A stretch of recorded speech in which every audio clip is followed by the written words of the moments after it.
Hello, and Cave Mila Falcha to the Late Late Show with me, Irish Tommy. Thanks for joining me.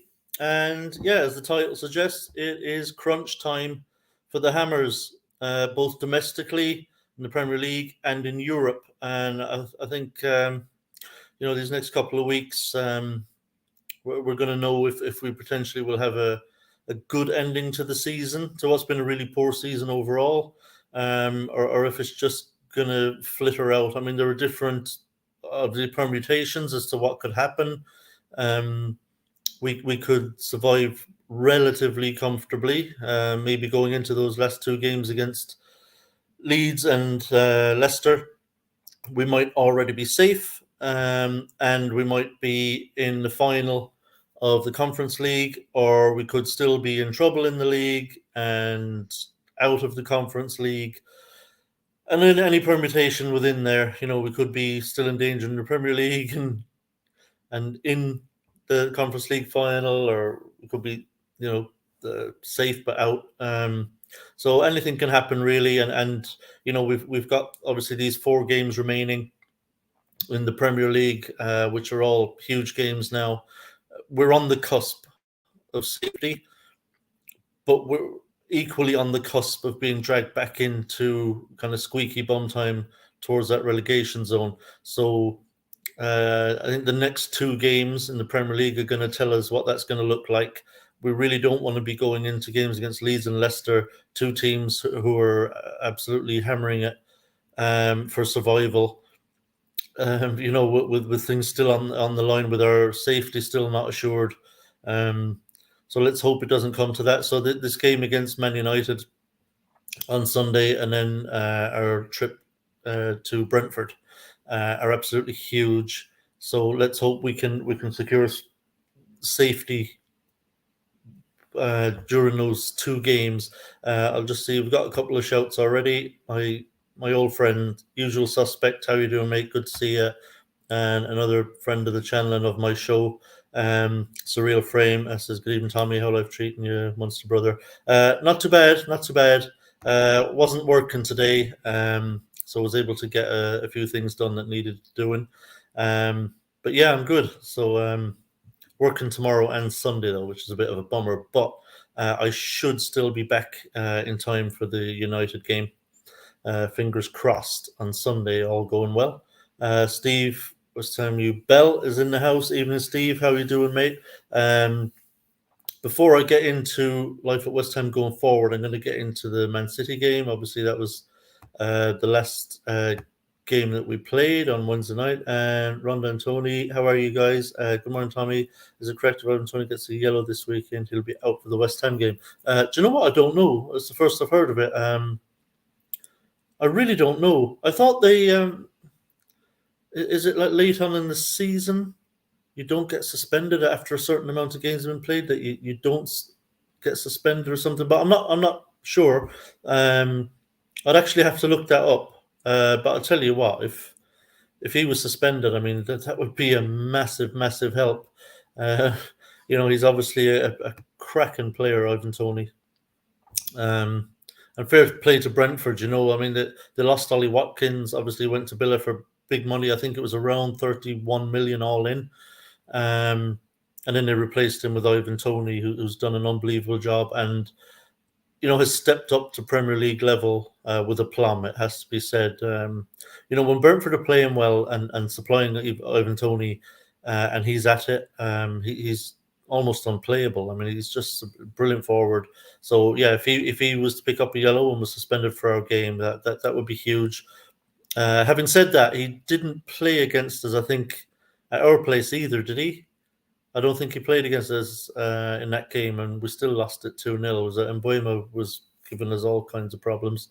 But yeah, I don't know off the top of my head, if I'm honest. As for the City game, I think, look, the result was expected. The fear was that we could get a real tonking that would really damage our goal difference. That didn't happen. I was absolutely delighted at half-time. I thought we acquitted ourselves pretty well in that first half.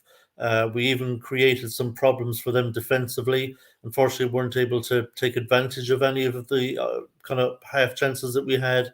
We weren't quite at it in the final third, but to go in at halftime against City and was really encouraging.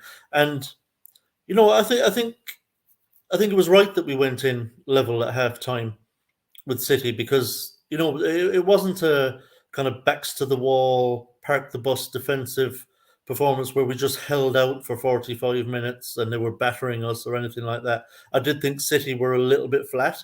I certainly don't think they were at their best in the first half, but nonetheless, there's still a quality side and with really good players all over the pitch. And we did have to defend well at times. But I thought that first half, I was surprised given the team that we had on the pitch. Obviously, we were missing some key players, chiefly among them Declan Rice. Of course, Aguerd was missing as well. Zuma was out. We had Oggy and Kerr at the back. You'd be kind of fearing potentially for the worst. When you see that pairing, centre back. The worry is that they'll get torn apart and stuff. But I thought, particularly first half, they both acquitted themselves really well. I thought they both had good games. So yeah, it was encouraging at half time. No, I still didn't feel like we would get anything from the game, but I had a little glimmer of hope. I felt like, what, if City are just as flat second half and for whatever reason they're just not quite at it, we'll have a better chance than I expected we'd have. You think about, the 3-0 scoreline at full time, the worry was that would be the score at halftime and that the game would be over by the break. So it was great that it didn't pan out that way. It just kept our interest in the game, give us that little bit of hope that maybe there could be something in this for us. It's happened before. It's not like they've never lost at home. It's not like they've never drawn at home. Teams who are much inferior to them have gone there and gotten something. So I was a little hopeful at halftime that if they remain a bit flat and we get a little bit of luck, we could shithouse something here. Just one break where we just get it right, or there's an error from one of their players. That we might even be able to nick a goal somewhere along the way, but unfortunately it didn't pan out that way in the second half. It did go a bit pear-shaped, and to be honest, we were our own worst enemies in that game, and we did have a little bit of bad luck as well. The bad luck, obviously, the deflected shot from Foden, that wrong-footed Fabianski when it deflected off Emerson's heel. That's just bad luck. Not really much you can do about that when that happens, unfortunately. But also Oggy, unfortunately, he was meant to hold the line. Had he held the line, Ake very likely would have been offside. But he just dropped in, feeling like he could get back and get a clearance in, and it just sailed over his head, and Ake headed home. So just kind of unfortunate, really. And then, of course, in between that, you had Danny Ings, just a really loose pass when we were in possession and getting forward, and they hit us just so quickly on the counter. Just one ball through to Haaland, and in that situation, he's almost impossible to deal with. And Fabianski stood up as much as he could. I think he didn't go to ground too early. He tried to stand up, but just a very good finish from Haaland. Just have to hand it to him. He's a tremendous player, and so all three goals you could say were kind of certainly two of them were self-inflicted, and the Foden goal was just bad luck with Fabianski getting wrong-footed like that from the deflection. We just didn't have the luck, unfortunately, on the night. But that's the way it goes. But not a bad defeat by any means. Certainly won't be a defeat that would affect the players in any way. I think the only real disappointing thing for me was maybe the substitutions. I don't. Was it Mubama injured before that game? I was disappointed on the night that Mubama wasn't on the bench. I thought he would have been the perfect replacement for Antonio for the style that we play, and his form as well is fantastic. Ings can't play under David Moyes. It's just a waste of time. And I don't think it's because Danny Ings is shit. I think he's just being asked to play a game that he just can't play, and never has been able to play. He needs a strike partner, and he needs numbers in and around him. He's a fox in the box. He's always been that, and he's a really good finisher. Ings, if you give him an opportunity, in the box, there's a very good likelihood that he'll finish it for you. But he just can't play as a lone striker. So I couldn't understand that decision from Moyes. Even if Mbama wasn't available, just put Corney up there. At least Corney's got pace to get in behind, and he's more suited to that kind of role of playing up there on his own. So that was a bizarre one. I just didn't understand as well, why have 2 keepers on the bench and 7 subs when there are youngsters there that you can, even if you don't use them, why not have them on the bench in case of emergency? Because you never know what's going to happen in a game. Bring George Earthy up there with you. If Mbama is fit, bring him with you. If he's not, bring George Marshall up there with you. Worst case scenario, they get to spend some time with the first team squad. They, go on the bus with them, travel with them, have that experience of what it's like to be a Premier League player on a match day. It would have been wonderful for them. They'd have been delighted. Why have a 7-man bench and 2 keepers on it? It makes no sense to me. I don't understand Moyes' complete lack of interest in youth team players. It's just baffling. There's just no reason to not take a couple of youngsters up there and at least fill the bench up with them. There's other players obviously that are very good in that side that you could have taken. Bring young Potts up with you, Freddie Potts.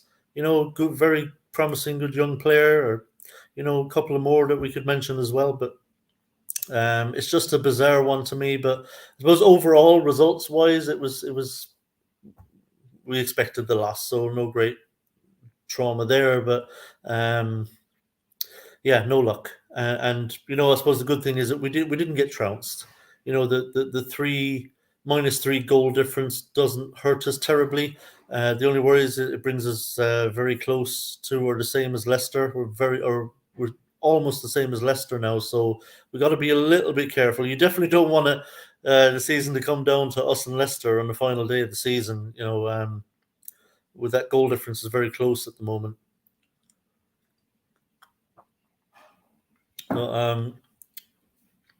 So yeah, the Man City game wasn't as traumatic as I expected. I'm just going to scroll back up here because we're going to get into some of the comments before we move forward. Usual suspect, until it's mathematically impossible to be relegated, we're still banging it. Yes, correct. We're certainly not out of the woods, but we're not banging it the same way that Leicester and Everton are banging it. I mean, Leicester and Everton are sweating big time. Steve Bella's in. Evening, Steve. Good to see you. Good morning. Oh, sorry. These are, excuse me now. Some people in here saying hello to each other. Bedfordshire Hammers in the house. Evening, Tommy and everyone. Let's see who else we got. Frano's in the house. Good to see you. And Bees Knees. Hi, Tommy. I think we should realistically win one of our last 3 Prem games. I know fatigue and injuries starting to hit us now. We've been playing twice a week. Yes, we've been playing twice a week. But the amount of football that some of these players have been playing was not really necessary. I don't think Moyes has managed the squad as well as he could and should have up to this point. He's taken some real gambles and kind of pinning his hopes that we could get a win, particularly against Liverpool, and that backfired. And then when that didn't happen, it piled all the pressure onto the game at Selhurst Park, and he would have felt like, I've got no choice now. We've got to really go for it at Selhurst Park. It's more winnable than Liverpool. And so we played all the first teamers again. And that didn't work out either. We lost that one. Away at City, obviously some players did get rested. Now, if the virus thing is correct, and I do believe it's true, I do think there is a bug going around. You just have to wonder if that bug hadn't been going around, would he have played the same players again against Man City? Very possibly. Um, and then the question becomes, if these players have been feeling ill and now they're back, it's a 24-hour kind of bug thing. Has that taken something out of them? Is that a rest at all if you've had a bug? Are you going to feel rested when you get back to training a couple of days later? I don't know. It's not the same as being rested, is it? And just left out the squad or anything like that. But I do think there was a bug, though. I don't think there's any conspiracy theory around it. I think even had Moyes wanted to rest Aguerd and Rice and Souček and these players, I still think he would have had them on the bench, just in case there was a possibility in the second half to kind of go for it a bit, and if the result was still possible for us. But I don't know if they'll feel rested after having a bug. So it'll be interesting to see. We'll find out Sunday, because I do think Moyes is going to play the strongest team he has available to him on Sunday at home to Man United, because he'll still feel, obviously, as we all do, that we just still need that one win to kind of get us over the line, so we can kind of relax a bit about the relegation troubles, relegation worries. So I just don't think Moyes has managed the squad as well. I think the fatigue was not as necessary to be as bad as it is. Like last season, you remember at the end of the season, he said, look, we tailed off because the players had to play too many games. They got fatigued and their performance levels dropped off. And he put that down to not having a good enough squad, that the squad was too thin and the quality in depth in the squad wasn't good enough. He was given a lot of money in the summer to rectify that problem, and it was rectified. We brought in a lot of players. We beefed out the squad. Moyes at the end of this season cannot make the same complaint if we tail off. If we get knocked out of Europe, he can't complain that it was because of fatigue, because of lack of squad depth. It's there now. He's got the squad. He's got the players with everyone fit. Which they more or less have been, apart from Scamacca recently. We've been lucky enough, with injuries these last number of weeks. He's got no excuse to have not used the squad. Last season, he had that excuse. This season, he does not. Absolutely does not have that excuse this season. But let's find out what our mate of mine thinks about it. Good evening. How are you doing, mate? Good. Listen, appreciate you jumping on, mate. Always interested to get your views on all things West Ham. On what I was just talking about, James, I mean, I think David Moyes is mismanaging the squad.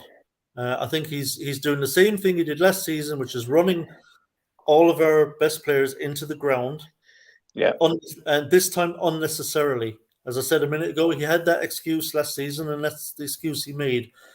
He cannot make that excuse this season. If these players are knackered and end up getting knocked out of Europe, it's all on Moyes this time. I mean, where are you on that?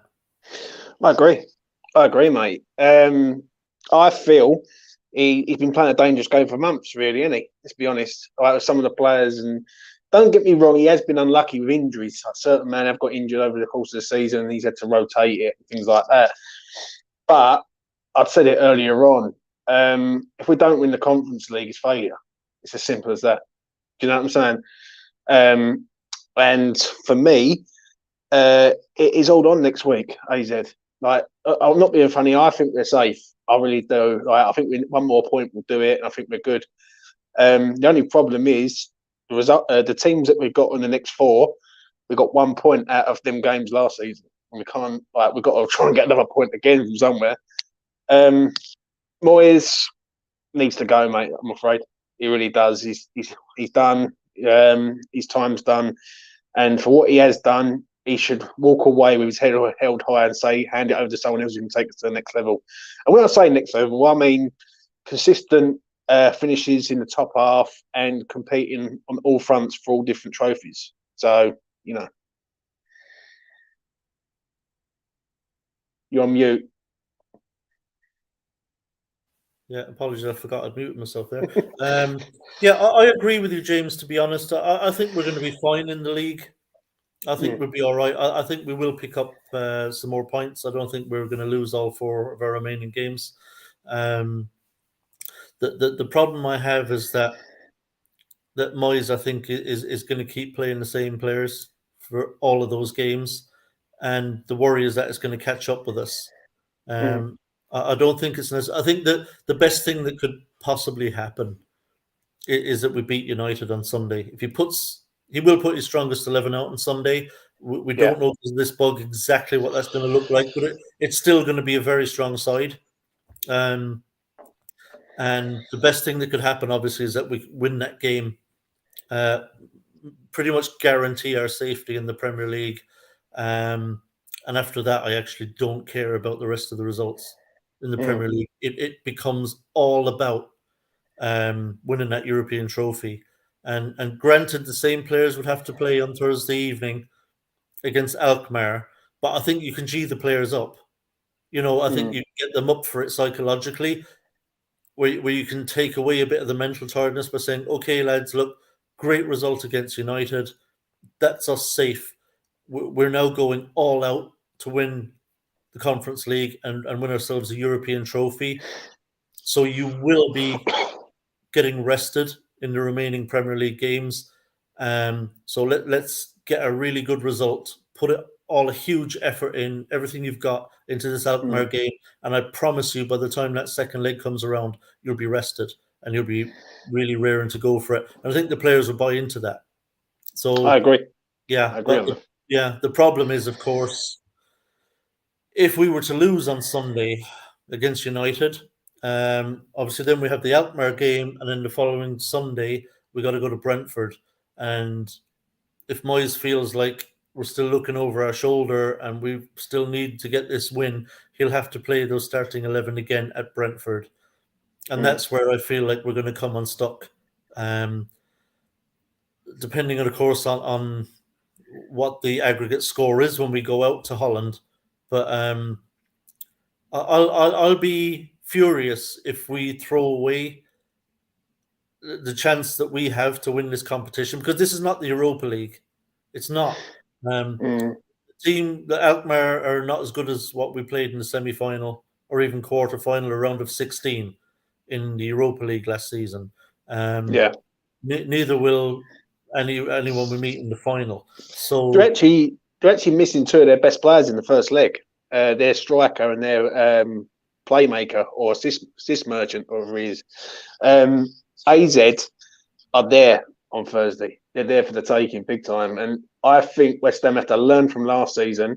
For me, last season, Frankfurt at home, it felt like a party rather than it felt like West Ham were already in the final, but they weren't. They was in the semi-final, and I think West Ham have got to play AZ and do a job on them at home. This team away from home are vulnerable at AZ, 100%. Yeah. Like Dundee beat them in the first qualifying round at home, 1-0.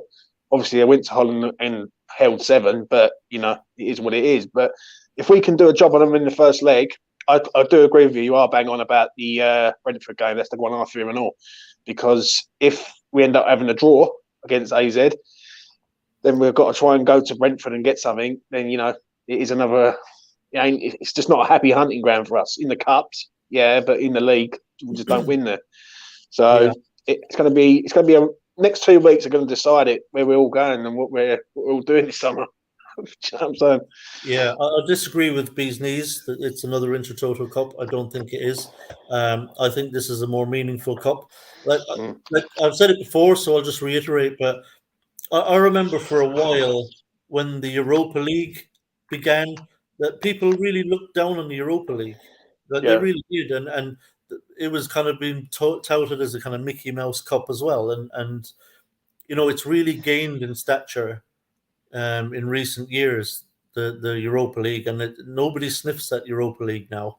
Unless maybe you're kind of an elite club, you don't want to probably be there, but nobody sniffs at it now. Even if a team like Man United, wins the Europa League, they consider that a really good trophy to have won. And I think the Conference League will go the same way. I mean, you understand, look, obviously you drop down in quality as you go down through these tournaments from Champions League to Europa to Conference. But I think in time, I think the conference will be respected. You know, Yeah. I mean, you look at the name already. Look, there's only been one winner so far, but it's fucking Roma. You know, it wasn't won by fucking Ferencváros or something. Or or Young Boys or someone. Like this is Roma. Yeah. And you saw what it meant to Roma. I'm sure if you ask Roma fans, at the final whistle when it just won the Conference League last season, how you feeling? They'd say absolutely delighted. Absolutely delighted. It's a trophy in the cabinet. So I think it will gain in stature, particularly if clubs like Roma, if we could go and win it. Okay, we're not exactly of the stature of Roma, but we're still a Premier League club that's recognised around Europe. So I think if the quality of team that wins it every season is like that, then I think people will change their tune about it. So I think it will gain in respect as time goes on. 100%, mate. 100%. Well, I'm not being funny. We ain't won a trophy in 43 years. I don't think we can be picky now. Do you know what I'm saying? Yeah, we certainly can't be fucking sniffing. Look, I'll tell you what. Yeah. I reckon the bee's knees. I'm telling you right now. I bet you bee's knees. If we win it, if you're sitting down, I don't know if it's a game you'd go to or can get to. Let's say you're sitting watching it on the couch or whatever. I'll tell you what. If we were in that final, bee's knees, I guarantee you'll be hyped up for it. And I guarantee if we win it and we go lift that trophy, you'll feel differently about it. Because, like you said, we haven't won a meaningful trophy since 1980. For us, I mean, who the fuck are we to turn our noses up at the Conference League? That's a really great trophy to win. It's a meaningful one. It will be the first one I feel that we've won. Certainly, I was alive when we won the FA Cup in '98. I was 4. I don't know shit about it. So, So, this would be the first time we'd won a really meaningful trophy. And to me, it is a meaningful one. But, well, just quickly, James, your thoughts on the Man City game. It wasn't as bad as it might have been. Defensively, first half, I thought it was all right. I'll be honest with you. I thought we'd done all right, considering it's like a makeshift side. Obviously, second half, they're a good side, aren't they? Let's be real. And they carved us up a few times. And the only thing I had a massive gripe with Moyes was why didn't Cornet get on the pitch? But it just makes no sense to me playing Danny Ings when Cornet could have come on for 20 minutes, got some match fitness, match sharpness. Like the game's dead. Get him on, get him sort of up to speed, and Moyes just leaves him on the bench. Like, it just baffles me on that one. Other than that, I think we all knew what we was expecting going up there, and I know they all have all been ill apparently, but it is what it is. But we've got to use our loaf now. Like, these other clubs can do it. These other clubs can play the dark arts and rest players and do this stuff, and so should we. Like, I don't care how we do it. As long as we get to the final of the conference, that's what matters this season. And obviously staying up. And I think staying up's nearly there, 95% there. But obviously it ain't done yet. But the conference is a big thing. And if we can win the conference, obviously next season becomes massive again. Because you're in Europa League. And it's the calibre of player that we can attract to the club. Like we will attract Europa League style players, and that's what we want to do at West Ham, in my opinion.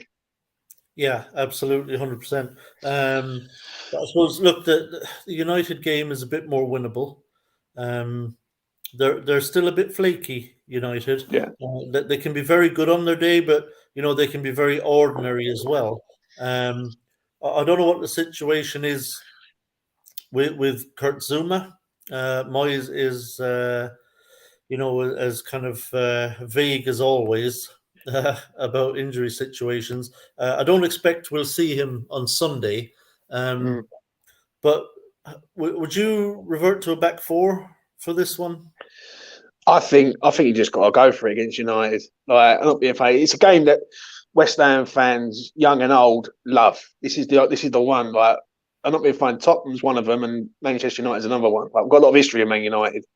Obviously, we stopped them from winning the league back in '96, I think it was, or '95, and it's just sort of built this rivalry between West Ham and United for years. I would go 4-3-3. I would like to see some of these players come on. I think Fornell needs to get on the pitch a bit more. And when he does get on the pitch, he's got to do a little bit more. I think Flynn's got to play a bit more. Whatever team he goes with on Sunday, he has to go. He has to have the AZ in the back of his mind. Do you know what I mean? And think that that's the more important one. If West Ham can get a draw out of this game, I'm over the moon. And I do think it's a banker draw, this game. I don't think Man United are on it, and I think we're not fully up to speed yet. But if we was to go and win and beat Manchester United, well, we will be bouncing into Thursday night, massively up for that game. So it's an interesting one. I think West Ham needs to use their loaf, though. One thing I will say is just don't think about United, think about AZ. Because of what it is, we've got the games to get the points to survive. And I look at the teams below us, your Evertons, your Nottingham Forests. I think we've done enough to sort of get away from them. They're going to have to win 2 in a row, and we're going to have to lose 2 in a row for them to sort of catch us. And some of the fixtures they've got are just not there. So I'll be happy with a point, isn't it? I mean, as much as we've lost 3 games in the bounce, the teams below us have really not capitalised whatsoever. No. I mean, they're really, really struggling for results. I know Forest have picked up a bit. For a while there, Forest looked like they were in free fall. They looked like they're going to go down. But Forest, to be fair to them, they've rallied a little bit and picked up some points. And now it looks like, it's Everton and Leicester are really struggling to get wins. They're still battling. But they're just not able to win games at the moment. And we saw that in the game between them a few days ago, where they had settled for a point apiece, which really wasn't much good to either one of them. So we're kind of getting away with it at the moment, that we're losing games, but the teams behind us aren't really catching up with us as quickly as they'd like. Just going to add another pal of mine in. Nick, how are you, my friend? I'm not bad. Yourself? You're good? Hello, James. Good. Thanks. You know James? Yeah. I know James. Sorry, I'm a little bit late. I've been You're fine. Fashionably late. Yeah. Always. Yeah, we were just actually. I'm going to bring up. We were talking about it a little bit earlier. I mean, James, just want to get your views on this. Is that go on, mate. I'm saying I don't think Moyes is managing the squad very well, and that last season when everything tailed off. What makes you say that, Tommy? Because he's running the fucking players into the ground, same as he did last season. And last season, his excuse was, and a lot of people accepted it, was that, well, I just don't have the squad to rotate the way I'd like. I don't have the quality of player on the bench for me to do it. And so I had to keep playing the same players. And so, they got fatigued and things tailed off. He's got no excuse this season. He's got the players. He's got the bench. He's got the quality on the bench. Yep. And he's still doing the same fucking thing. I know he's got he had a viable excuse towards the tail end of last season, but it was a situation of his own making because he didn't strengthen in January. He chose not to. So again, he chose to go with a small squad. There was obviously rumours this year as well that he was almost, he was definitely involved in all of the transfers that came in. We know that, but he was very much heavy-handed. He was pushed into bringing players in. David Moyes likes a small squad. He's got himself into a situation now. I mean, look, one thing that we saw from that Man City game with the players that came in, because the other ones, had a bug, apparently. Do you know what? They've done a job, didn't they? And it just goes to show you against Palace. I mean, what's better? Declan Rice, different level of player to Flynn Downs, but Declan Rice on his arse, fucked. He's not better than Flynn Downs. Bring a fresh player in. If your player's tired, rest them. That's what a squad is for. And the thing is as well, where it is nonsense, right? We've all had sickness bugs. These are prime athletes. All of those players that missed, Rice, Souček and Aguirre, they will all be featuring against Man United at the weekend. Now, an athlete that has a sickness bug, they're not going to recover from that in a few days. They're going to lose body weight, fluids, all sorts. They're not going to be raring to go. It was all nonsense as far as I'm concerned. And I know there's stories coming out today that there's further players that are out as well, but I don't think so. David Moyes in press conferences, we know that he blatantly lies, doesn't he? He tells porkies. It's what he does. Some people say he's being coy, but he's not. He's lying. Yeah. So I guess the big question. Look, I think we all know what Moyes will do. He'll put out the strongest possible 11 he has available to him on Sunday against Man United, and then we've got Alkmaar on Thursday night. We're in this situation where we feel like just one more win and we're there in the league, that we're going to be safe. So I guess, given that there's already seeming kind of fatigue in the squad, should he go full strength on Sunday and just go all out and try to seal survival right now? Or should he look against say, Man you know U? what, fuck it, I think we're going to be okay. We've got another 3 games after this. We can't crash out of Europe in the semi-final again. Should he rest key players on Sunday so that they're fresh? I'm on a different boat to used to. As far as I'm concerned, I'd love a trophy, Tommy, not at the expense of the league. We've got to get points on board. Now, I know there's points to be won. We've got Leeds and we've got Leicester, but they're the last 2 games. If it was the other way round, if we was playing Leeds and Leicester first, and then we had Brentford and Man United second, I'd be comfortable. But they become very different games. Say, heaven forbid, it's very unlikely if Sam is true to his word and he is better than Pep, and he manages to go and get something from the Leeds Man City game. He manages to get a point or something like that, and then come that Leeds game, and come that Brentford, come the Leicester game, we need to win them. Then we're in shit. We are in serious shit, because the Leeds game is 2.5 days after the semi-final away in Amsterdam. 2.5 days gap. We saw what happened, with the stress that we had after with Palace with no recovery. It's really, really close. We have got a week's gap with the Leicester game, but if Sam does a job on us at home, fucking hell. Look, for me, to answer your question, do you go full strength? Yes, you've got to. Man United at home is a winnable game. They're a good team. They're better than us. Of course they are. But you can't put all your eggs in one basket. I mean, when it comes to... Yeah, no, you've got... I think we've got to. It's Premier... Listen, as much as I want a trophy, I'm desperate for it. I was born in 1980. I was 5 months old when we won the FA Cup. Can't remember it. Love to win a trophy, I would. And I'd be more invested in this if we were safe. And I still will celebrate if we win it. But are you going to celebrate winning that trophy if we're relegated? No, of course not. But I don't think we're going to go down. I know you don't think we are, James, but it's not. I mean, we ain't talking about Chelsea here, who can still mathematically get relegated. We literally, if it comes to the last 2 games, if we don't beat Man U, we don't beat Brentford, and Leeds and Leicester pick up a couple of points between here and there, if we lose our games against those teams, they can go above us. Well, they can. It's possible. Yeah, to be fair, I completely understand everything you just said.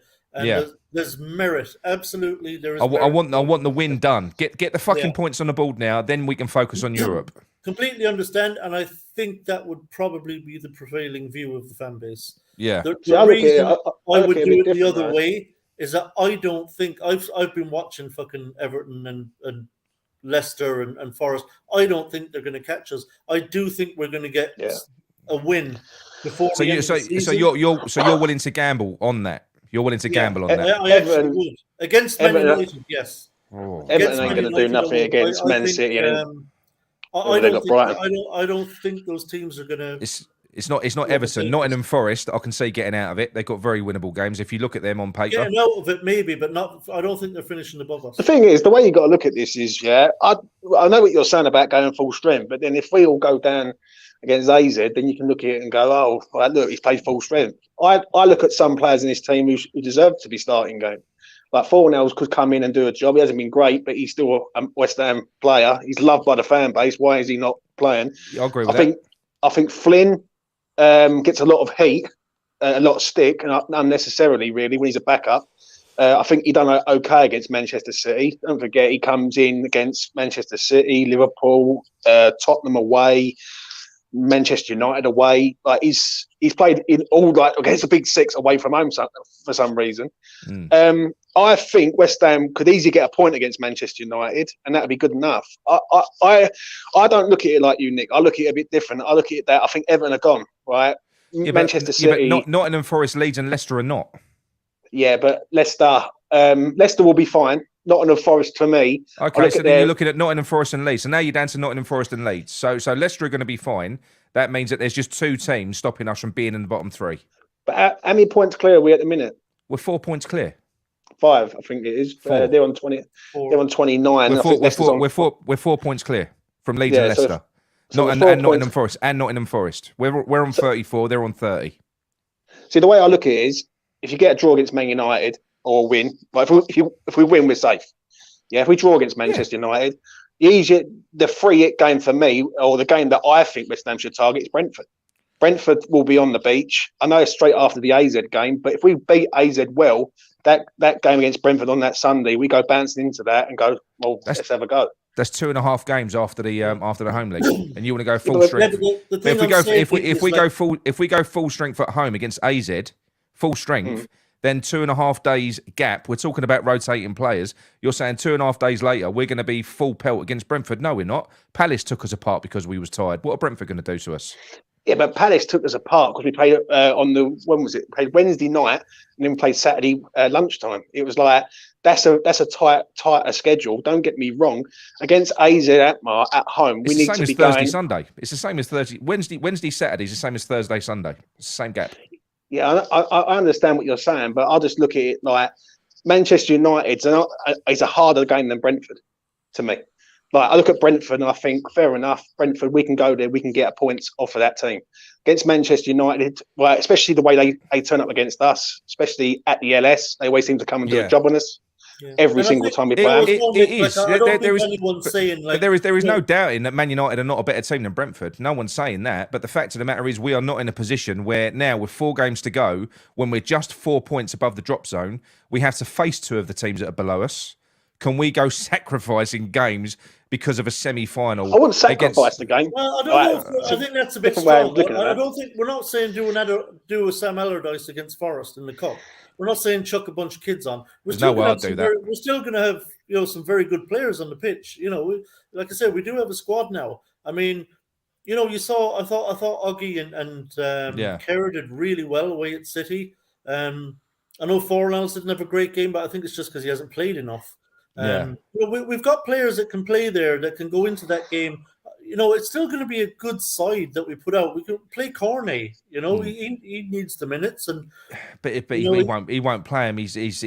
Cornet's done something to him, isn't he? I don't know what it is. That's actually a bizarre one because I know. Cornet clearly is a very good player. I don't think there's any doubt that Cornet is a very good player. But he comes on for 5 minutes and he doesn't look like much, but of course he doesn't because he's got no match sharpness. But bringing Ings on though, bringing Ings on instead of him when we're a counter-attacking team, to bring Ings on when you got Cornell on the bench. Explain that to me.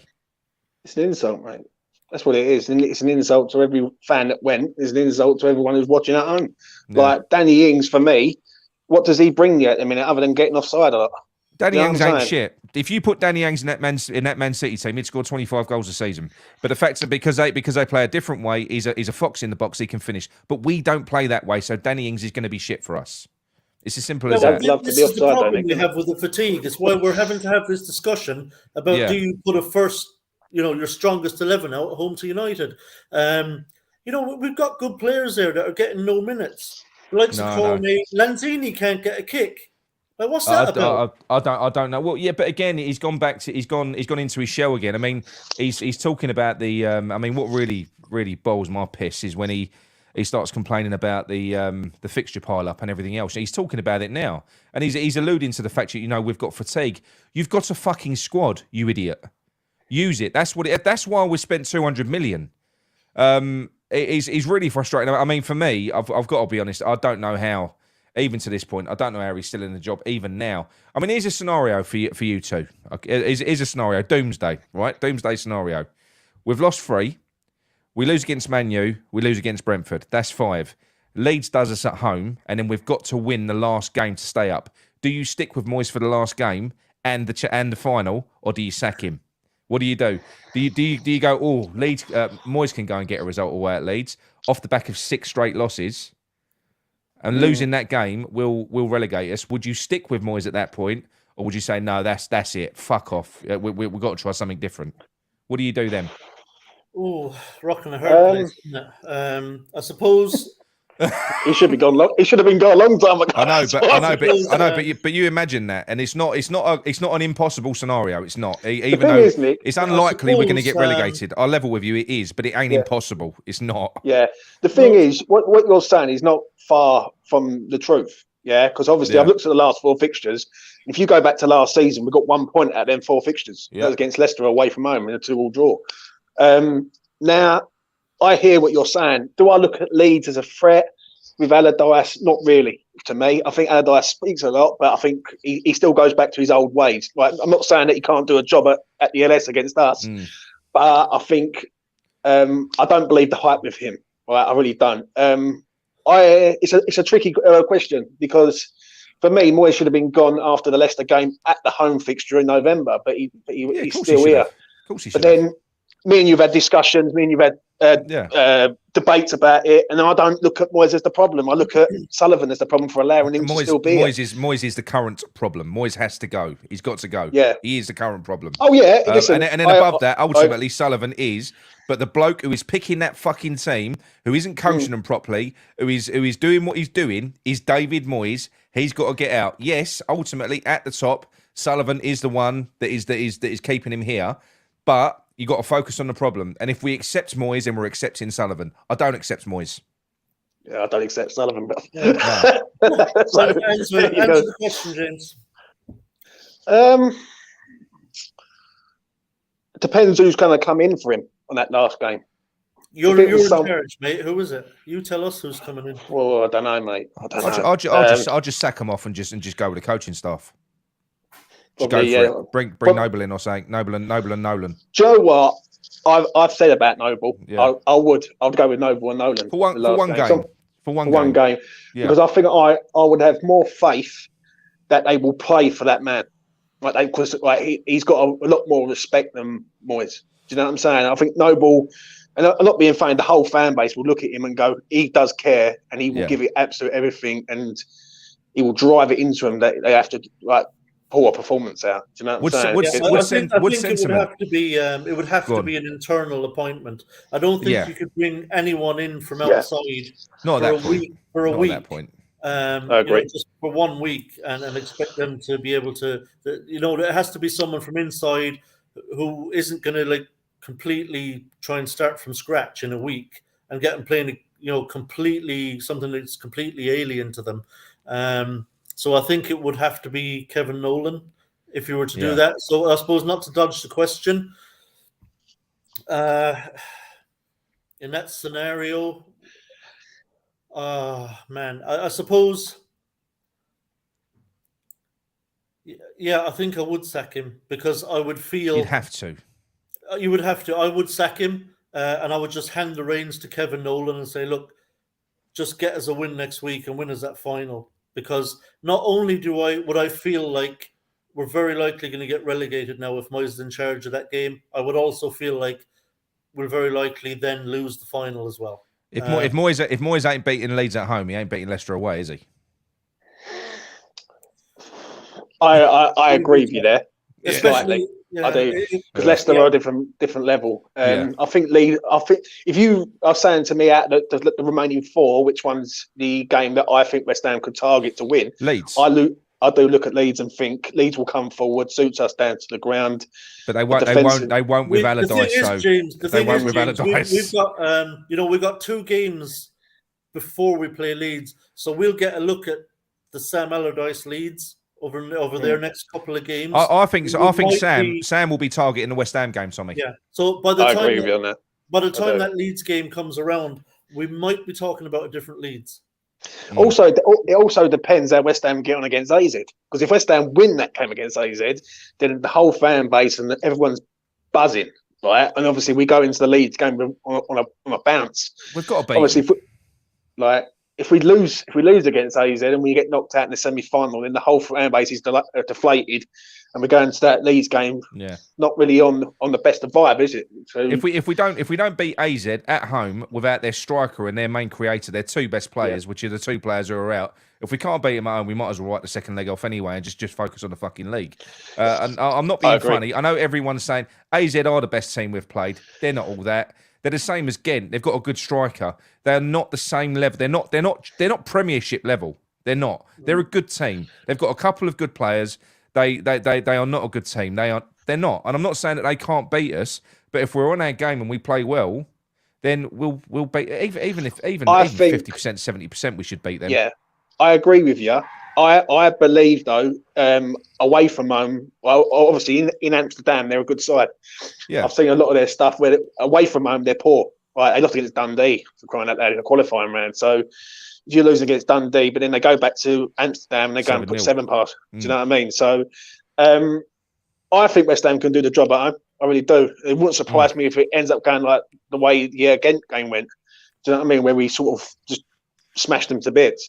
But it'd be easier for all of us sitting here right now in 48 hours' time, seeing that West Ham have got something against Manchester United, and we can relax about the Premier League, and everyone can be at ease and say, right, now it's all on the conference, rather than sitting here having that sort of dwelling in the back of our mind. It's momentum as well. We've just lost 3. If we lose another one, that's 4. That's not healthy. We've got to try and get something out of the Man United game. I think we've got to. Don't you think goes down in I there? mean, if I know we had a very good side that got relegated on 42 points. If Moyes was to get us relegated with this squad of players, I mean, that would be our worst relegation. It'd be some achievement. It would be almost impressive to take this team down. I know, but it's been coming a long time. So I've been saying, listen, I've been calling Moyes out since the first Everton game. That was when I first done the first video on it. I wouldn't have had enough Moyes out. And the fact of the matter is, you've been seeing the pattern, and the reason I did that is because the trend of the end of last season followed through to the start of this season, even with the new players. Nothing had changed. You could see it was coming. We've had bad results that have got progressively worse. Then he has a dead cat bounce. He has these few little games, little results to save him. Then he'll go on a bad run again. We're on a bad run now. So we've had a little bit of a good run. We had a good game against Bournemouth, good performance against Arsenal.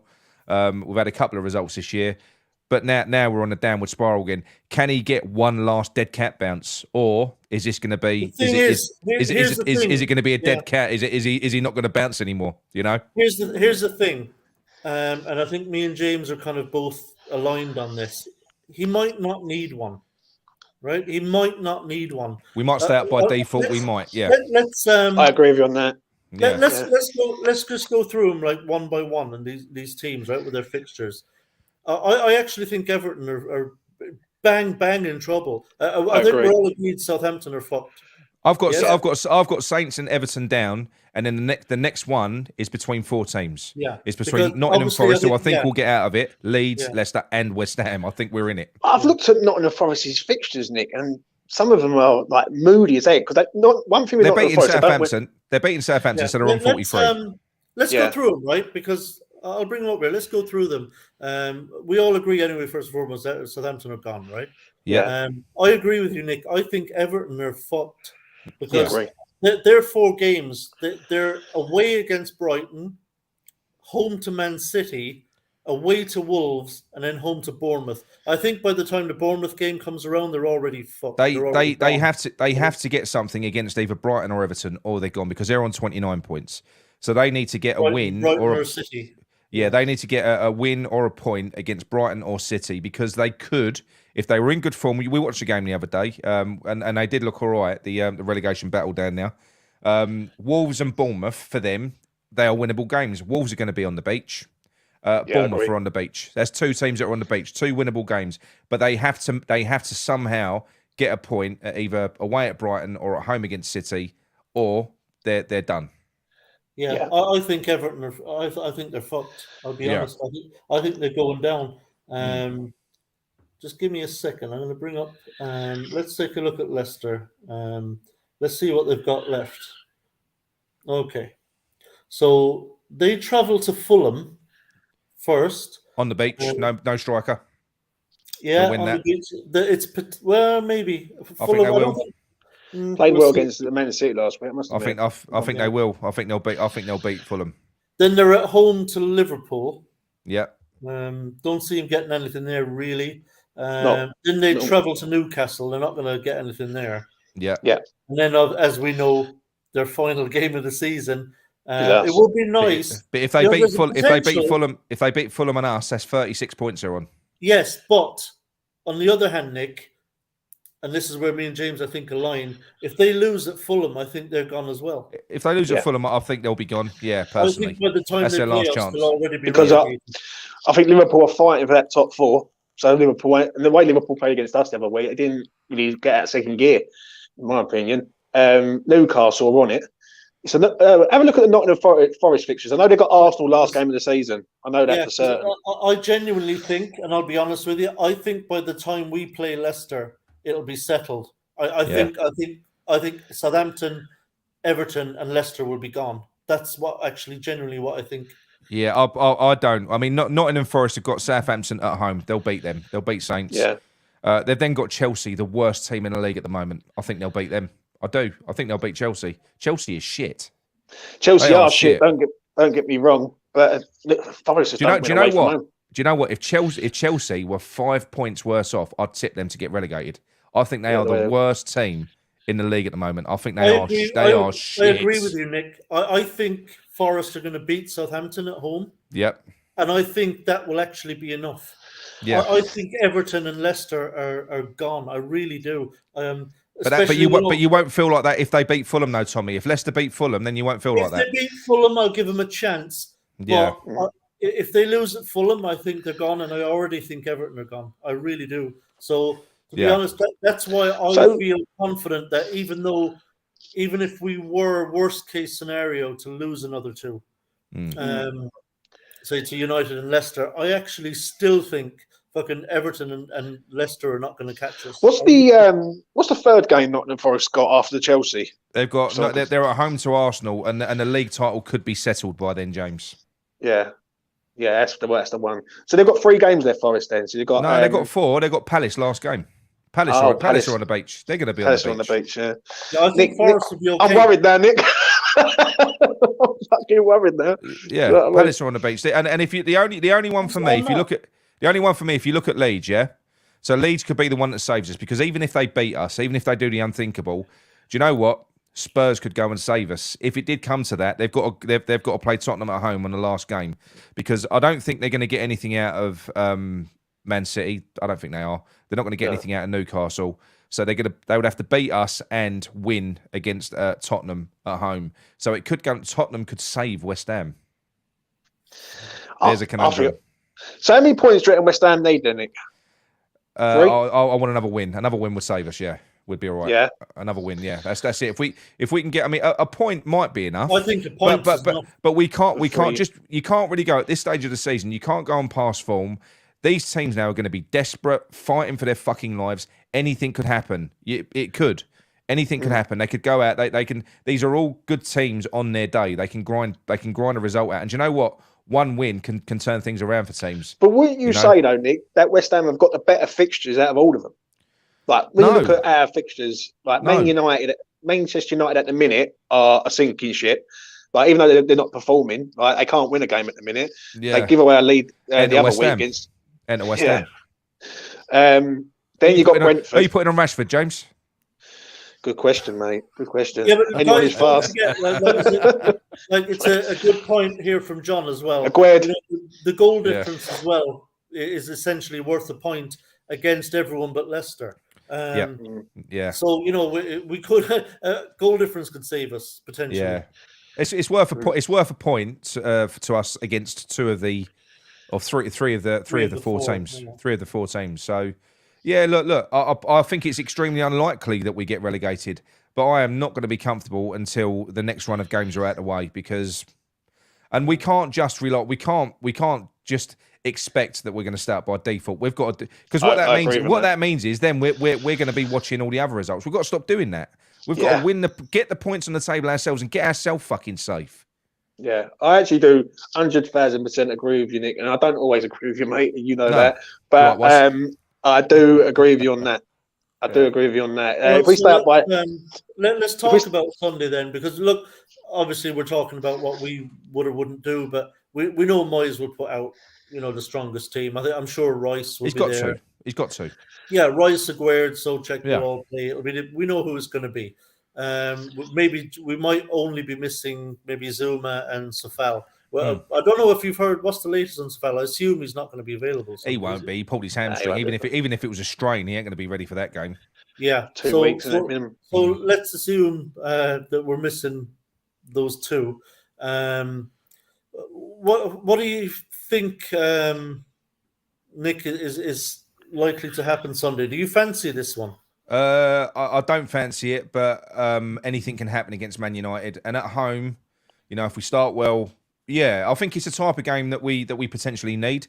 I don't think Man United are in a great vein of form. I think the style of football that Ten Hag plays could play into David Moyes' hands because the David Moyes system that we all hate and detest is it can be quite effective against these teams that play like this. You sit with your you sit with your deep defensive line. They've got to try and penetrate it, and then we have got the ability. We saw it against Palace. We scored 3 set pieces in one game.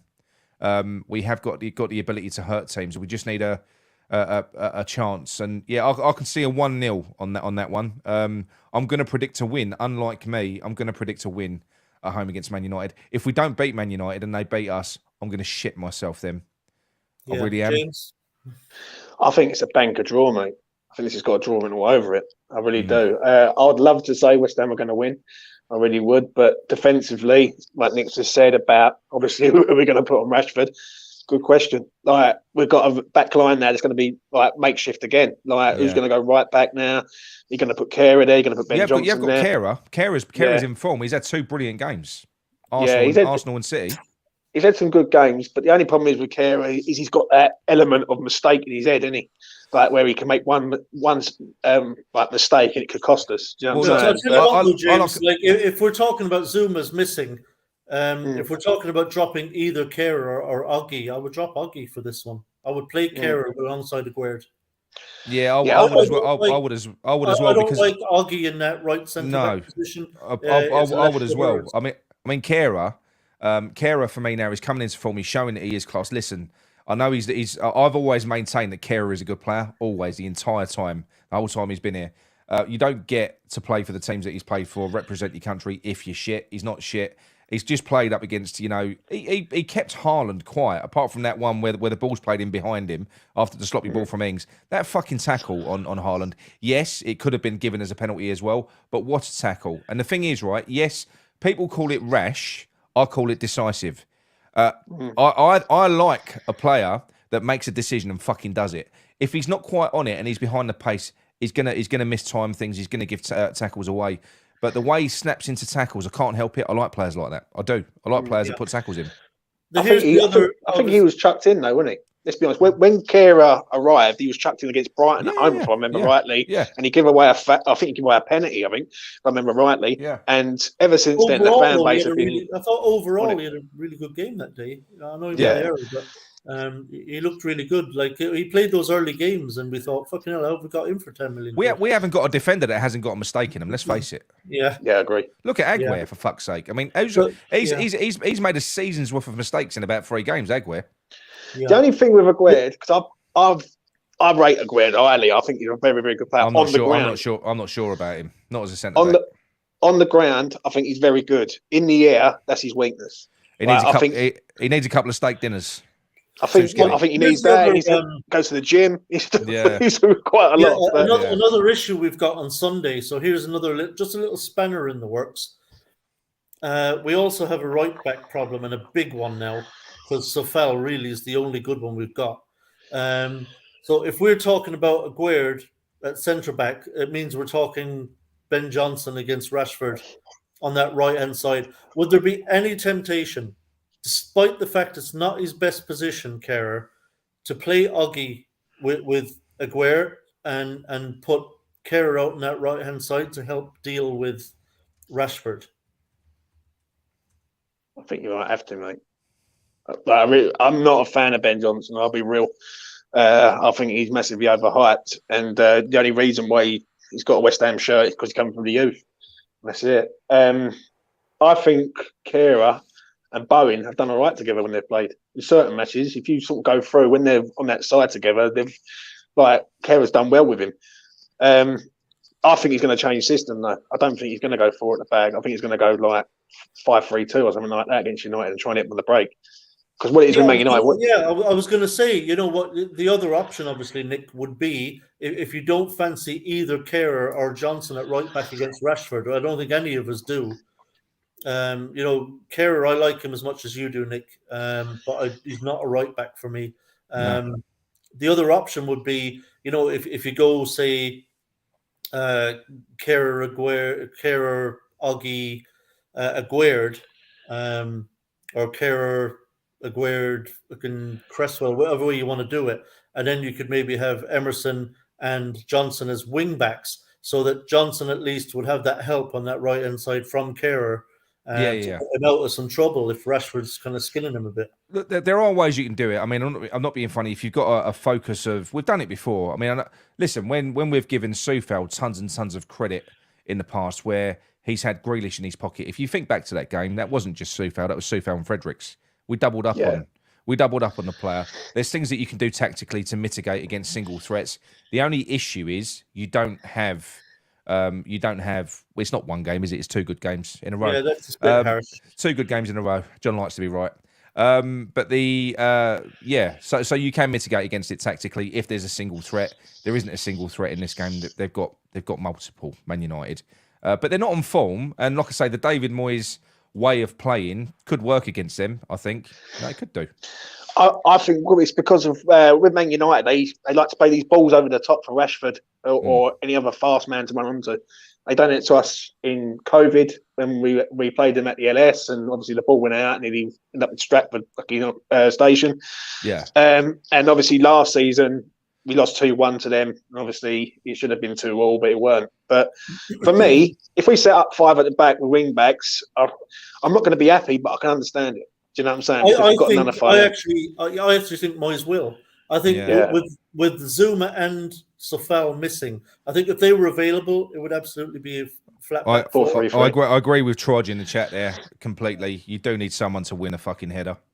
You know, Oggy or Zuma. If you're going to play the back line, you've got to. If you're playing Aguer's no good in the air, not really. You know, he's too flimsy. I agree with you on that. And Kerr ain't bad in the air, but he's not tall enough. Yeah. Aguerd for me on the ground. You know, I think he'll go I think he'll play 3 centre backs. I really do, and I think it'll certainly be Cresswell. He always bloody plays Cresswell, doesn't he? With his 3 centre backs. Yeah, I mean the only issue you got then. So if you go because Aguer's shit on the right, as we've seen before, he likes to play Cresswell. He can play central with Kerr as the right-sided centre back. Yeah, because I think if you play Kerr as a wing, Man United don't really carry much of an aerial threat. Let's be honest. They got Berthorst. Berthorst is up there, but he don't win no headers. I'd say Man United fan on earlier. I wouldn't be worried about Weghorst at all, to be honest. And I don't think Man United carry much of an aerial threat in the box. I wouldn't be overly concerned. I don't think they're going to be dumping lots of crosses in United. They don't really do that because they know they ain't got the players for it. The only thing I will say was United, and you know, with Aguerd and with Kerr, you know, as 2 of the 3 centre backs, you've got pace there in both, which could be vital in that game. And I just think Johnson is going to need the help on that side. And Kerr is going to have to bail him out at times against Rashford. So I fully expect Moyes to go to 3 centre backs, kind of a 5-3-2. Yeah, I think Kerr as a wing back would be good. I think he's got good delivery as well. Yeah, Kerr's all right at wing back. I'll be real. The only thing I will say is when I look at Man United's defence, Luke Shaw and Lindelof. Now, is it worth us attacking that? With who they got Darlow in there? Someone said to me earlier on, and there's another man in there who's going to play on the other side. I think it's Wan-Bissaka. So really, when you look at their defence, they're all small lads. They're all not really big lads. So I think really we do need to get some height from this team. Like, I think Souček has to play in this game, even though he's not like whether you like him or not. And I just think for me it's a free hit this game. Right, even though Antonio's key. Antonio's key in this game. I agree on that. Antonio has to bully Luke Shaw really. Like Luke Shaw as a centre half, and a lot of people was rating him the other night. But for me, if you got him against a proper striker who's going to bully him, I don't think he's the man, really. Do you know what I'm saying? Yeah. But I think whatever happens, I think we've got to be pressing Man United. If we're not going to have a high press, then we have to. It's not going to be a high No, press. we have to. It has to be a mid press. We can't just start pressing in our own final third, in our defensive third. We've got to press them as soon as they cross that halfway line. We got to get in their faces. Even you could even play a slightly higher line, and just try to really squeeze that area of the pitch. Try and take all the space out of it. I think if you've got the likes of Kerr and Aguerd in there, any balls over the top, they're not going to be skinned for pace. So maybe just really squeeze the play and just make it difficult for United to play through us. Yeah. No, look, I don't know. I'm expecting him to go defensive with the way that we're playing. I don't care. I don't at this point. Whatever he does, listen. I hate the way that David Moyes sets up, but I think he has to do what he is comfortable with. The only thing he can do. There's no point expecting David Moyes to play progressive football or to set us up to play a certain way because he can't do it anyway. So I'd rather David Moyes stick to what he can do and try and get these fucking points that we need now. And if he's and this tactic sometimes it can work. You know, we saw. You know, there was glimpses against Arsenal. You know, we was decent in that game. Then there was glimpses against Liverpool as well. It could work. You know, there's no reason why both of those teams are better than Man United at the moment, playing wise. I mean, I know Liverpool are having a bit of they're coming back to life now. Liverpool, aren't they? Yeah. Liverpool are marching there, and where Man United are sort of stop start, especially United the other week against Spurs. Like they're 2-0 up, cruising, they let it go, and obviously last night they lost to Norwich. So. Yeah, I don't know. It's there, isn't it? Sorry, Jude. There's a definite potential there for some reason. I don't think we're going to lose either. I think we'll get something from the game. I think fancy a win. Whether we get 1 or 3 points will depend on obviously on the performance, and we won't know that until the day. But yeah, the potential is there for the win, definitely. But like James, I suspect we'll probably share the spoils. I think we've got less chance of winning. I think we've got less chance of winning at Brentford away, sandwiched in between both European games, than we have this. I don't know, Nick. I mean, you're talking about other teams' run-ins and talking about this team's on the beach. Brentford could be on the beach. You know, they got nothing really to play for at this point. Yeah, I know. But look what they've done to Nottingham Forest the other day. They should be on the beach, but they're not, are they? And the thing is, with them, we just don't win there. No, that's one place where we just seem to turn up there and just not do nothing. I think the Leeds game. I agree with what Nick's saying about the Brentford game being the one that is going to be like there's no points there. I do think the Leeds game is the one though. I look at that one and think that's the one they're going to target. If they lose this against United, the Brentford game will be like whatever we get. And I think the Leeds game will be the one. But then, obviously, if other teams start picking up points around us, then it's squeaky bum time, gentlemen, which we don't want. So, you know. I just think with Leeds and with Sam Allardyce, I'm not saying that he will. He'll be looking at the next 2 games. He won't be thinking he can get anything out of them. He will be looking at the last 2. He'll be thinking, look, listen, I'm not a fan of Sam Allardyce. I don't hate him. I don't detest him, but I'm not a fan of him. He knows the West Ham crowd as well as anyone. He knows himself that game there, because there are a lot of fans that do fucking detest him. If that game, if we need the win and that game isn't going quite the way it should be, and Leeds are getting on top, then that fan base can go bad. And Sam knows that. He knows that. You know. He's seen it firsthand. I mean, He saw us boo the team off the pitch after a win against Hull. So he knows it. So I've got to ask you, Nick. Going off the subject of this, but going on to sort of Rob Newman. I see your video earlier on. I see obviously things floating around Twitter. What do you make of that with Newman? Because I think it's unfair with him. Well, look. It's for me. My take is quite simple. I think if you listen to the narrative from the club, both Newman and Moyes, before the summer window opened, they both said we've got to change the way that we play. We've been found out. We've got to change to a new progressive way of playing. So we've got to go out and get new players that can help us play a different way. I think that Rob Newman's delivered on that, but I don't think that David Moyes can coach that style. So I don't think it's Newman's failure. I think it's David Moyes' failure. It was never going to work. We was flogging a dead horse. It was a stupid fucking idea to expect a man that's never coached a team in that way to all of a sudden change the way that he coaches. But Rob Newman and David Moyes are very good mates. Rob Newman was David Moyes'. He employed him, and to be quite honest, they came as a pair, and I think they go as a pair. I don't think Rob Newman will stay if David Moyes goes. They're mates. They came in to get. He brought him in. So if they have to go as a pair, then fucking just get rid of them both. I don't really care, to be quite honest. There's other directors of football out there. Not whatever he is, head of recruitment. Head of recruitment. Yeah, I'm not going to get hung up on that. Providing Moyes goes, if he gets sacked as well, couldn't really give a shit, to be honest. So yeah, don't bother me. Yeah, it doesn't bother me either particularly, but I think it would be harsh on Newman. Like you, I agree. I think this is Moyes' failure, not Newman's. I mean, if you take the players that we signed individually, I don't think we've signed a terrible player. I think Aguerd was a good signing. Paqueta was a good signing. Downs was a good signing. I think Scamacca is a good player. You know, I think these are good players that we brought in. Yeah, they are.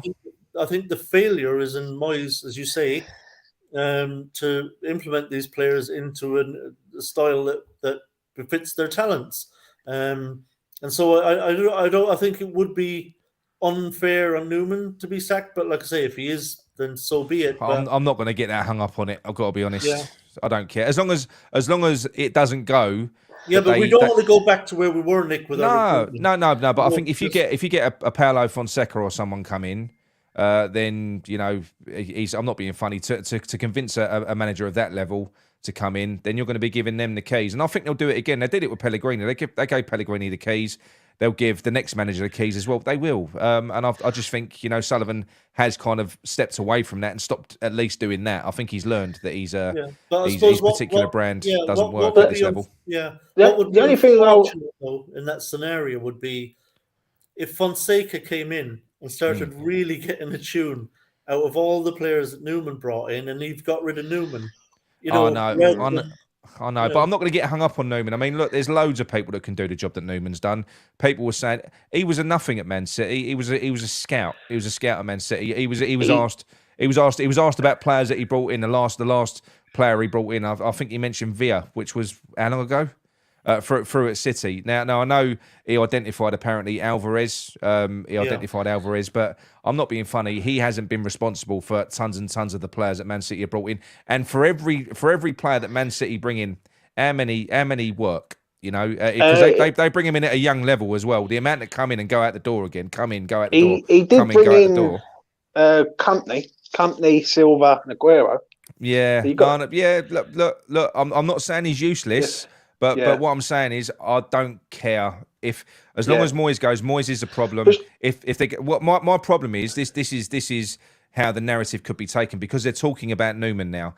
Now my problem would be this is like the worst case scenario is if the club hold Rob Newman up as a sacrificial lamb and retain Moyes and they blame everything on Rob Newman. That is I agree with that. That is a problem. I agree with 100% on that. If they're going to do that, then fuck no. I don't see that flying with the fan base. I think we'd see right through that. But it kind of leads me on to the next thing that I did want to ask you about, Nick, because I watch your shows, as you know, and you got some information which I thought was very interesting. I did, yeah. From a certain Sean Whetstone, and just for people in the chat who are watching, who aren't aware of it, could you just go over that? So as we know, we've heard David Moyes in his press conferences come out saying when he's quizzed, saying I'm preparing for next season. I've got no intention of going anywhere. And then there was a story that broke in Hammers News saying that David Moyes and Rob Newman have been working on a list of targets for next season for the next rebuild. For everything else. So off the back of that, Sean Whetstone contacted his senior source. We know who that is. I can't mention him though. And said, "Is this true?" And apparently it was met with laughter, saying, first of all, we don't know what division we're going to be in next year, so how can we have a list of targets? Second of all, they're never getting another penny. So that was Rob Newman and David Moyes. So they're never getting another penny. Now we know from David Moyes as well. Now the one thing here that could be, because we don't know if it's got personal between Moyes and Sullivan. It could well have. It could have got personal there. It might be at the stage now where Sullivan kind of doesn't want to pay him off, not because of the money, but because he just doesn't want to pay him. And it could be that by removing Rob Newman, who's his right-hand man, sacking him and saying, I'm going to buy the players, I'm going to give you players, because of everything that David Moyes has said, and he's a man of honour, apparently, he says he won't work in an environment where, players are handed to him. he'll walk. Maybe Sullivan wants him to walk, but I hope they don't embark on a load of fucking games like that in a really critical transfer window. I hope they don't, because that's kind of the way that it could go. You could see that if Sullivan starts disgusting, isn't it? Disgusting from yeah. Sullivan. Let's be real. Like, I know. Listen, I hear what you're saying, mate. Yeah, I might be wide of the mark there with that, but I just don't know. It would not surprise me, though, Nick. That's one thing. Like with Sullivan, we all know, and I spoke to Sean on this channel about, like obviously Sullivan, and for me, Sullivan is the rot at the end where you just need to take him out, and then that's it. Then West Ham can be free of that. Yeah. You know what I'm saying? So that is the case, James. That was Stephen Tiley talking about Thames Water. Fucking arseholes. Well, you know, I've had enough Thames Water fucking pissing down here, but I understand what you're saying. And listen, the way I look at it with Sullivan is that if he's looking at doing that just to not pay him off, we're supposed to be the 4th or the 5th richest club in the Premier League. Just says it all, doesn't it? Really? Yeah, no, but it's not about money. No, what I'm saying is I don't think it. Look, listen, we don't know.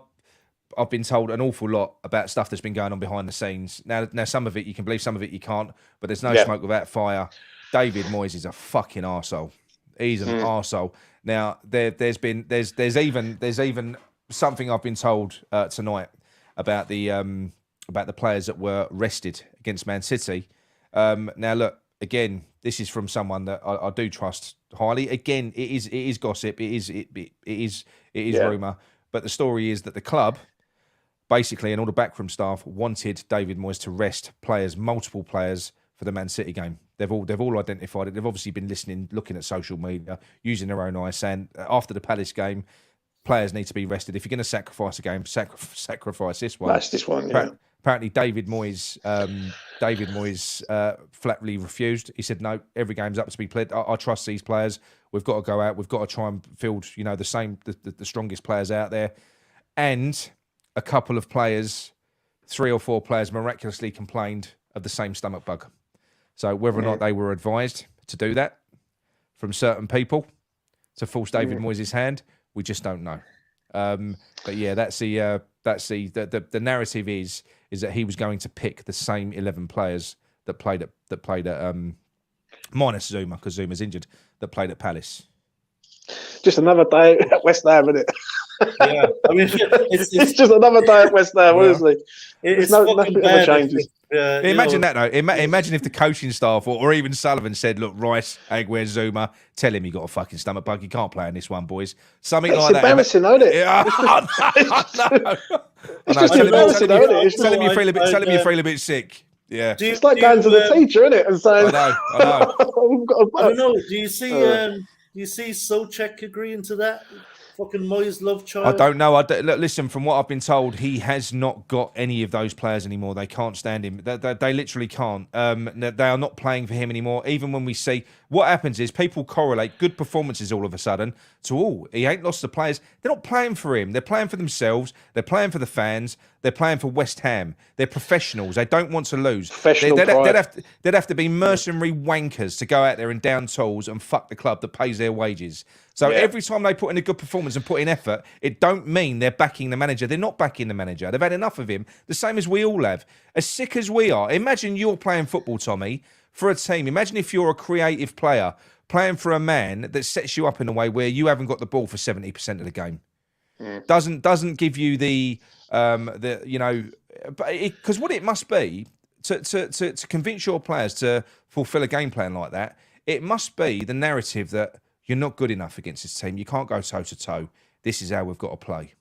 So if you've got a manager that's telling you that, and you've got the likes of now, and this is where David Moyes has come unstuck this season, because all of a sudden he's got stars playing for him, Scamacca, Paqueta, players like that, and they're going, do you know what? What the fuck's this all about? It's embarrassing, though. I think a lot of this will come out in the wash once he's gone. Yeah, it will. Players will be able to speak more freely once he's gone, and I think then we'll find out exactly what it was like to be a West Ham player under David Moyes this season. But nothing would surprise me. I agree with you, Nick. I think players, whenever they go out on the pitch, even if they're not a fan of the manager or the style of play, they're still professionals. They have a lot of pride. got to where they are because they fucking hate losing games of football. They're very competitive. And once the whistle goes, they want to win. And they will try to win. And I think, like you, I think that's what we're seeing. I think the players are going out and giving everything because they're trying. They're playing for the fans. Because they don't want to lose a game of football. You know, I mean, we're not professionals, and we'd be like that. You know, professional pride, mate.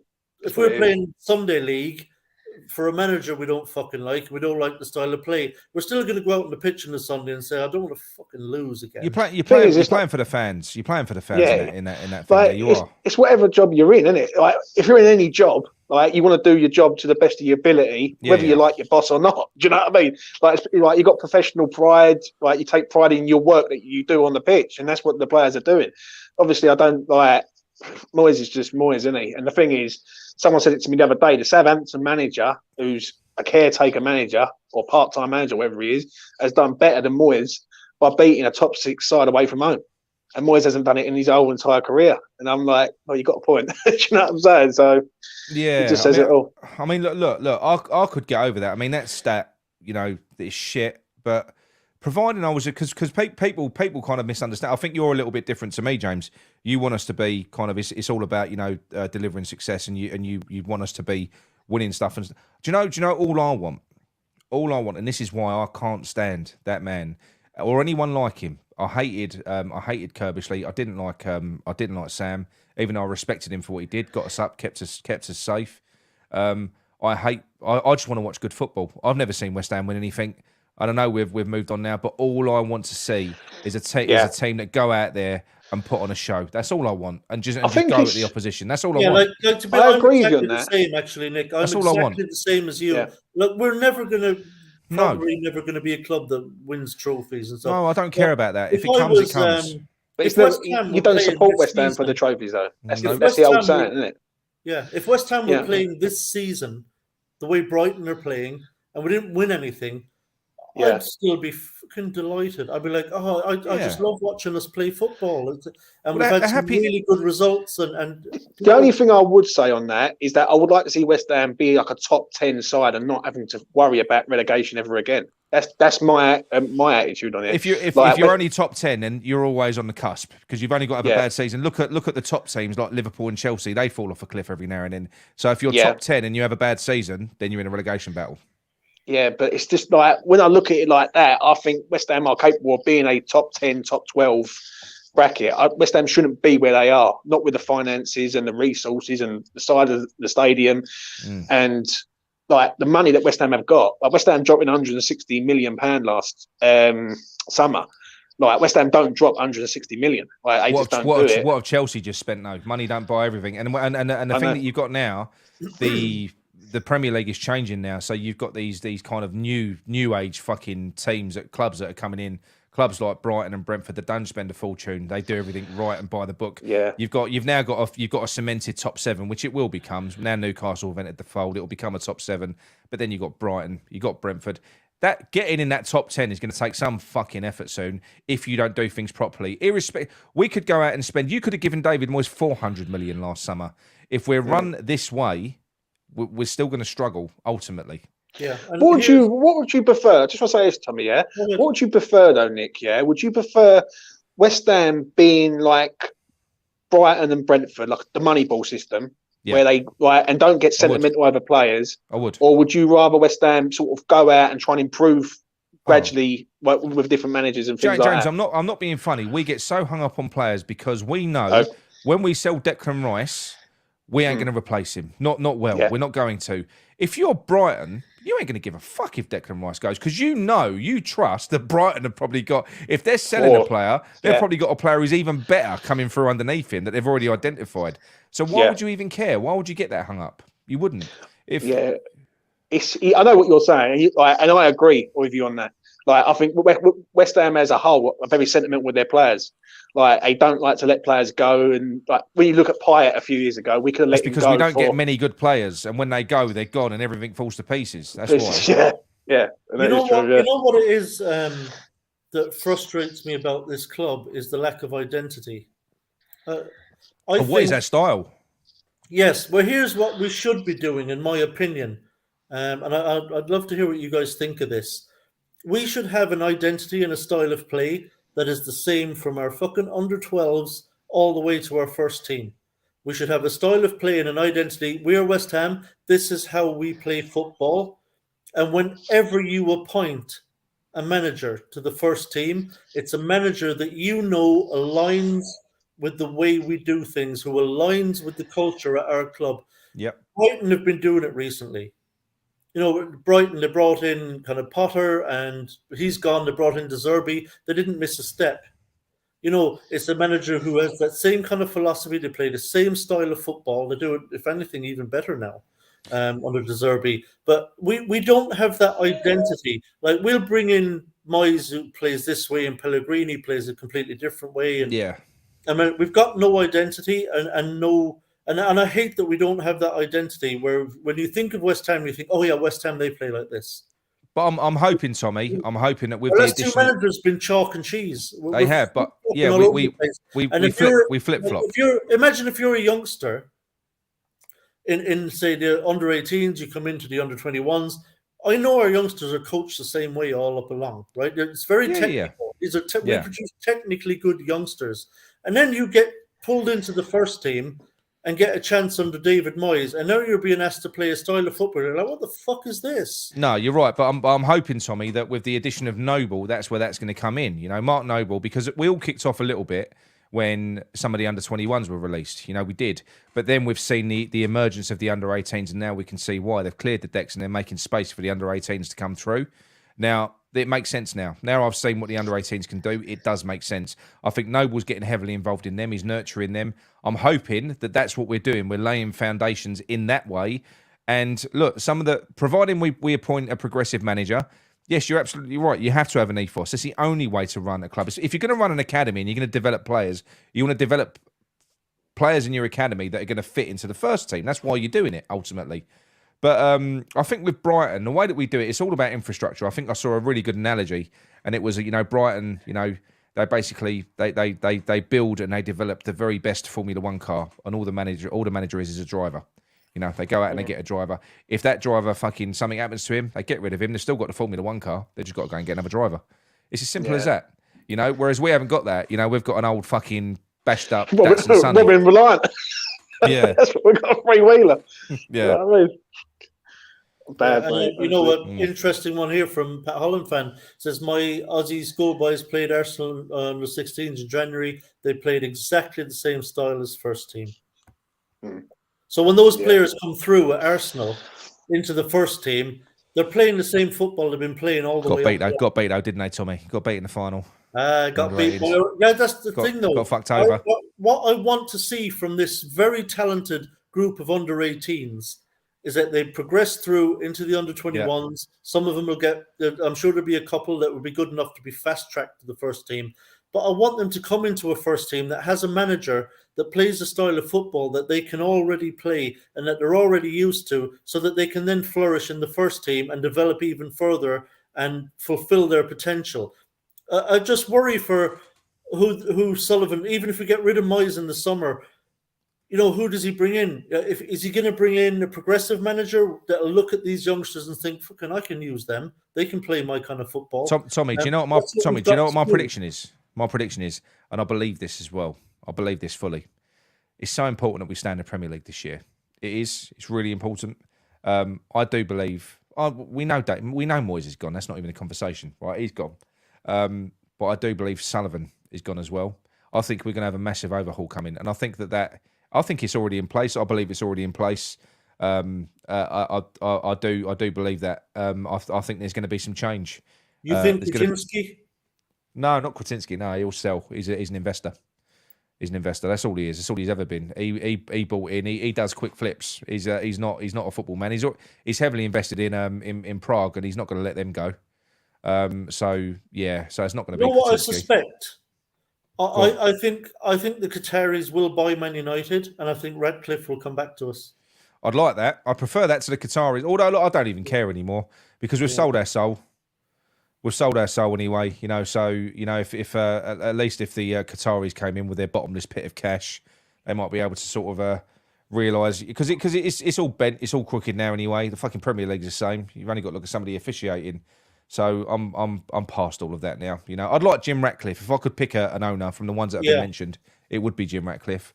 But if the Qataris came in over Sullivan, I wouldn't care really.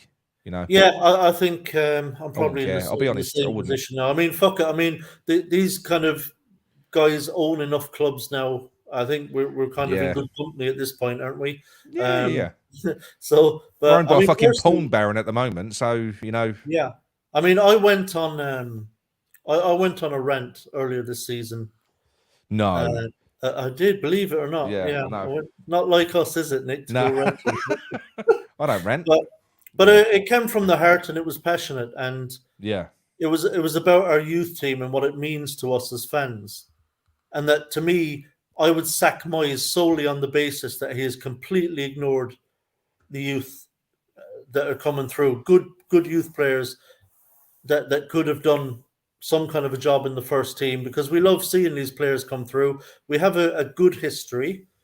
I think if you look nationally, historically, I think we are up there among the better clubs for bringing through youth team players, giving them an opportunity. I know times have changed, and it's maybe not as easy to give as many players that opportunity. Managers don't get the same amount of time generally, although Moyes has got far too much.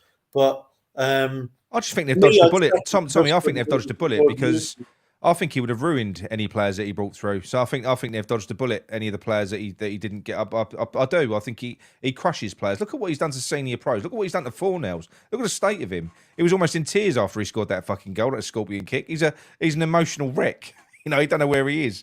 So I kind of I just think he needs to be sacked. It's just literally the guy was tasked with doing a massive rebuild this year. He wanted full control. He was given full control. He was given 200 million to change our style. He failed. We've got the players. He failed at doing that. He's admitted that he's failed because he's got to go back to basics. We're fucked at the moment. And yeah, I think he should be sacked off the back of that. To give you an understanding of the gravity of the money that he's wasted, we had a goalkeeper called Areola. Do you remember him?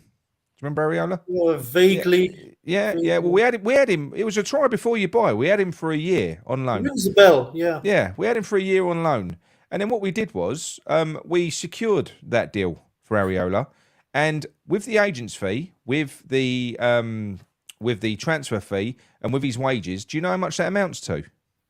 Oh God, I dread to think. Over 40 million for a backup keeper that he won't even fucking use when he's already had him had it. That's the total value of the deal. 40 million for Areola after he tried him for a year before he bought him. That's the gravity of the waste that fucker has. He's pissed our money down the drain. Literally, that's on one player, a backup reserve goalkeeper that he won't even use. And the rumor is now that he's given. He don't even fancy Areola. He wants someone else now. So yeah, 45 million. Black Country says 45 million. It's shocking. I mean, that's a sackable offence alone. Yeah, absolutely. It's an absolute. I mean, there are so many reasons. You could give a laundry list of reasons why David Moyes should have been sacked earlier this season, and yet Sullivan apparently is still quite content to leave him in the job. It's unbelievable. I was just saying while you were gone, James, I don't know if you could still hear us. I had a power outage. I was like, oh my days, I thought, don't tell me I got a power cut. Sullivan pulled the plug. Fucking Sullivan, yeah. he's heard us when he was live, so yeah. Carry on, Sullivan. But yeah, I was saying, Nick was saying this, just the Areola situation is a sackable offence. We could go through a number of them. For me, it's the youth. His complete disinterest in our youth players is enough for me to sack him. What would be your main reason to sack him? Would it be just first team results or something else? I think the youth.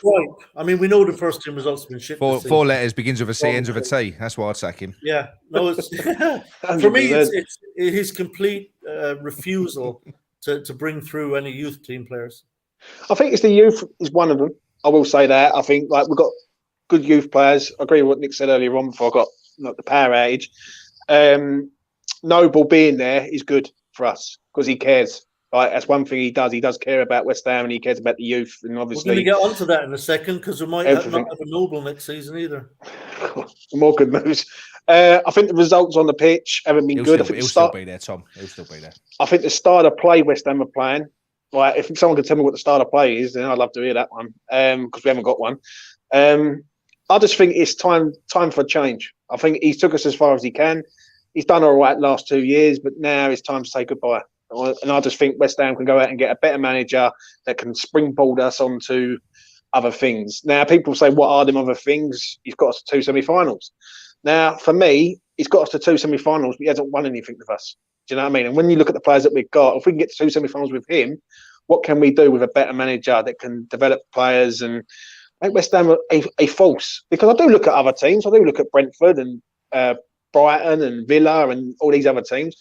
And not being funny, we are a good side, but we just haven't got a good manager. And we've got good players. And I just don't think we're getting the full, the best out of them. You look at Bowen last season to now, it's night and day with him. And I think we've got a bit sentimental with players. And it's just sort of progressed this season. And I'll be happy. I want him to go. I want him to go in November after the Leicester game, before the World Cup. And I still want him to go now. But if he wins us a trophy before he goes, then so be it. In my opinion. So, Nick, you're not buying into this talk that we're going to replace our sporting director? No, he'll still be here. Basically, he'll play hardball, and I think he's important. I think he stamped his feet because you know why. I know the story as to why he almost. We didn't throw the towel in. He had a massive wobbly. They sent Noble out to France. To go and basically, because they didn't even, I don't think they even knew what his job was going to be when he came in. They just said they gave him a fancy title, and then they sent him out to sort of go and scout some players. And he went out to France and he went out and he scouted Terra Moffi, right? And he went out and looked at Terra Moffi and he came back. He watched him in a few games, and he came back and basically said, he didn't say shit, but he said he's no improvement on Antonio, not for the Premier League. He's all right, but he's max whatever he said. But he didn't fancy him. Anyway, goes home. Next thing he sees, we've put in a £30-odd million bid for him.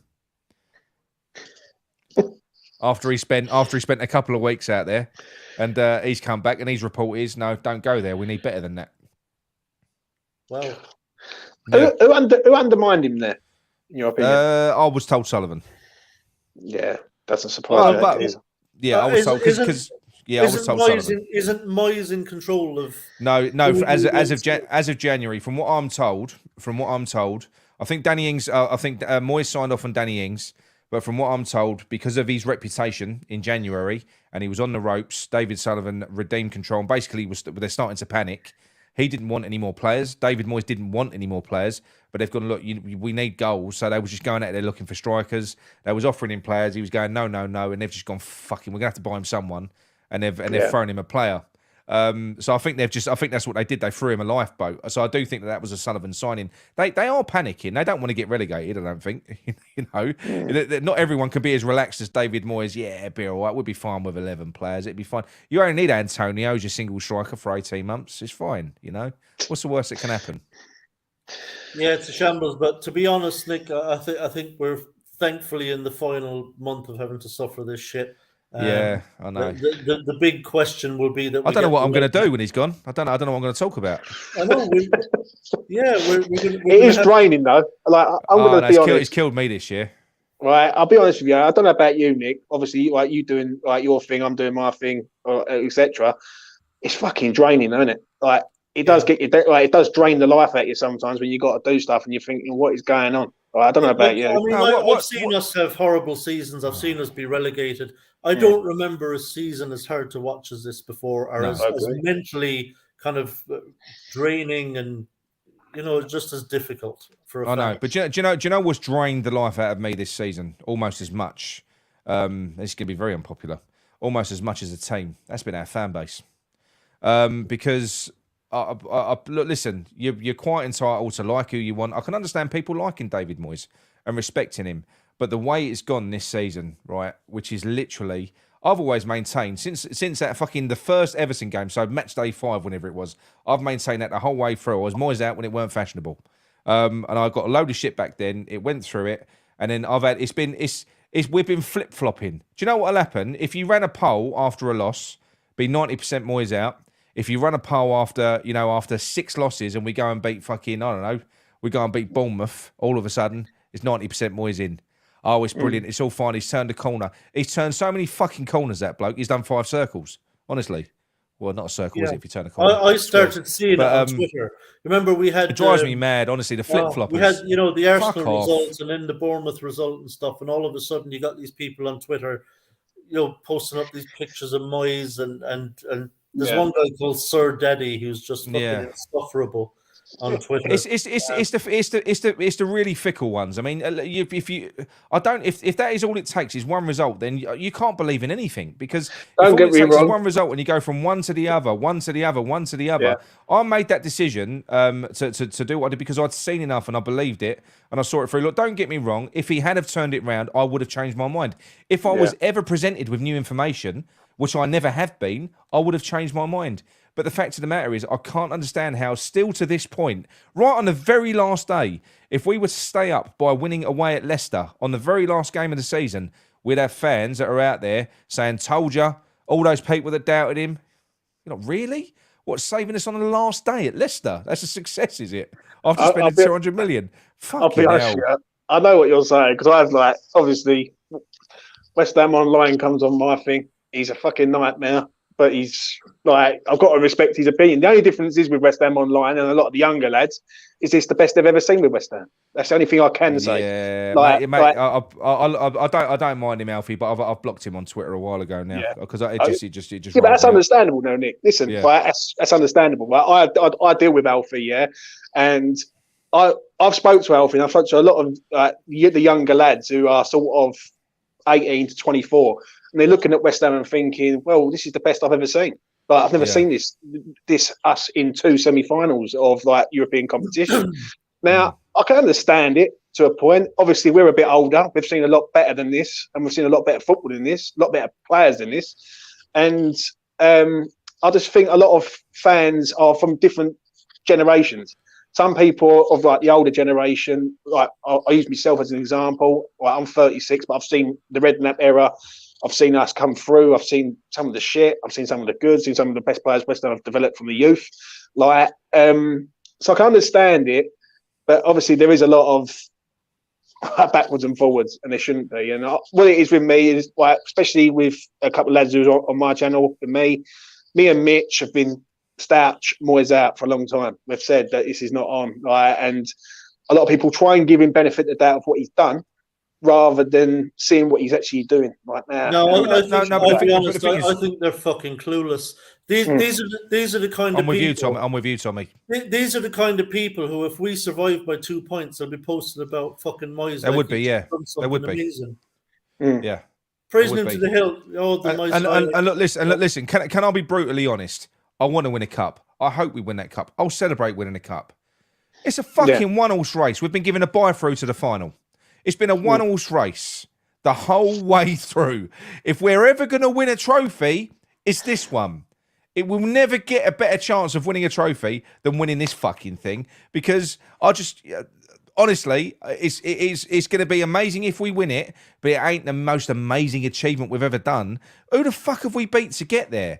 I know that once we've won it, we won't look back on that. You won't care. You won't remember. We'll have a trophy. Yeah. But that don't define this season.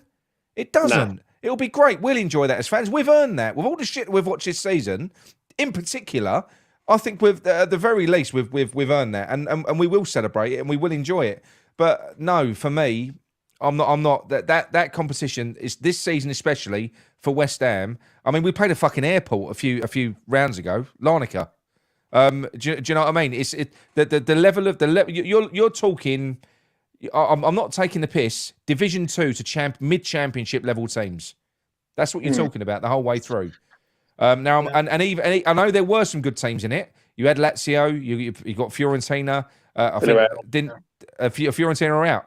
No, Fiorentina are out. Villarreal were in it. And they got but so there's a couple of good teams. I hope that we've got someone of note in the final, just so that it's a good final, because I think we can beat anyone. What's the other semi-final? It's Basel versus Fiorentina, mate.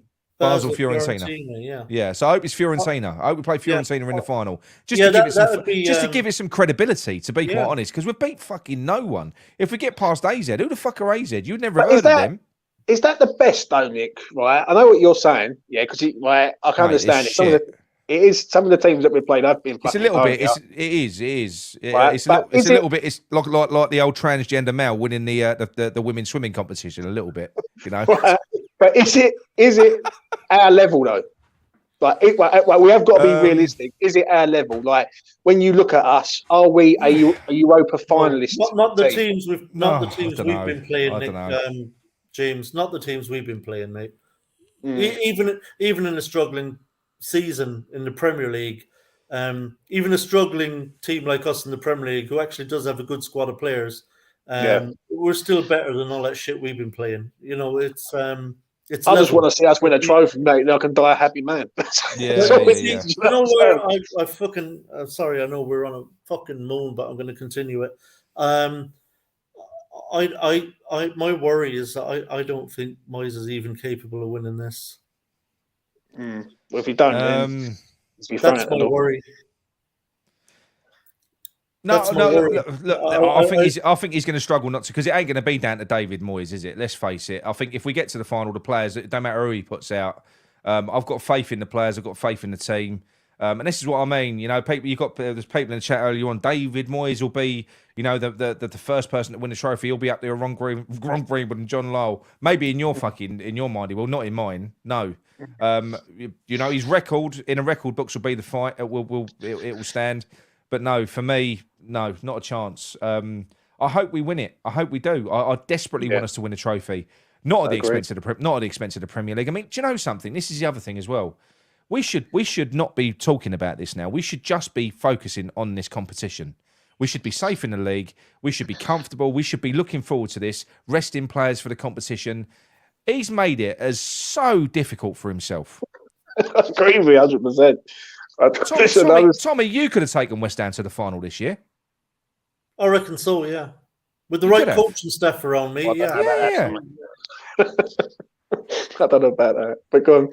No, you are right. I could literally just stand on the sideline. I'll tell you what, James, we wouldn't fucking be playing this dross if I was in charge. I'll tell you that. You would definitely smack him into shape, 100%.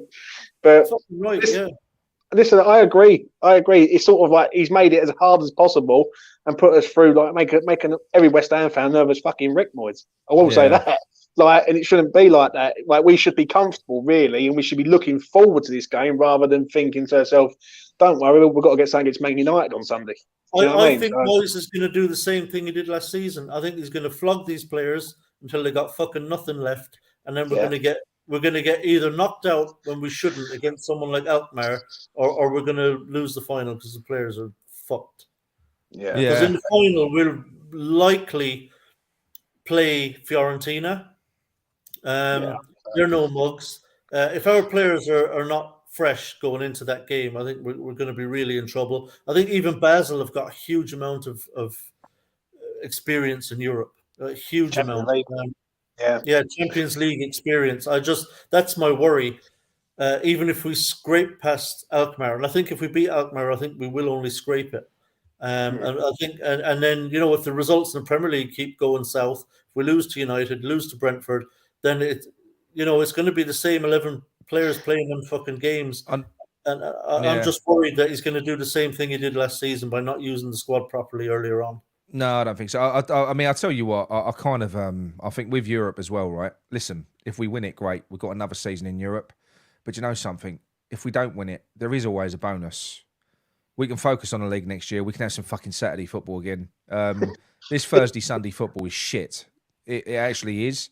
Especially when you consider, don't get me wrong, if we was playing, you know, Borussia Dortmund, Bayern Munich, and all the top teams, and you can understand it, but it's kind of, this season's been poop.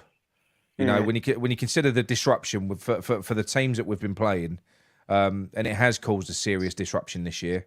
I don't know. Like I say, I hope it ends in a trophy.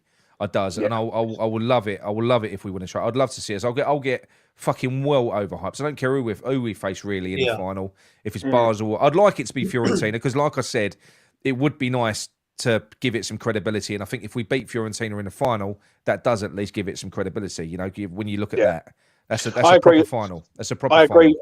I agree with you on that. I look at it exactly the same way. Like, I think if we can get there and win it, we can all be proud. Like, that's one thing. Like, we can say, what, we've won this. I know people look at it and think it's a bit of a Mickey Mouse tournament. Fucking ask any West Ham fan that hasn't won a trophy in 43 years. Like, I'll take it right now. Do you know what I'm saying? We can't be picky as West Ham fans. But the thing is, you've got to start somewhere. Like, if we can win that, then next season we could be stronger in, obviously, Europa League. You just never know.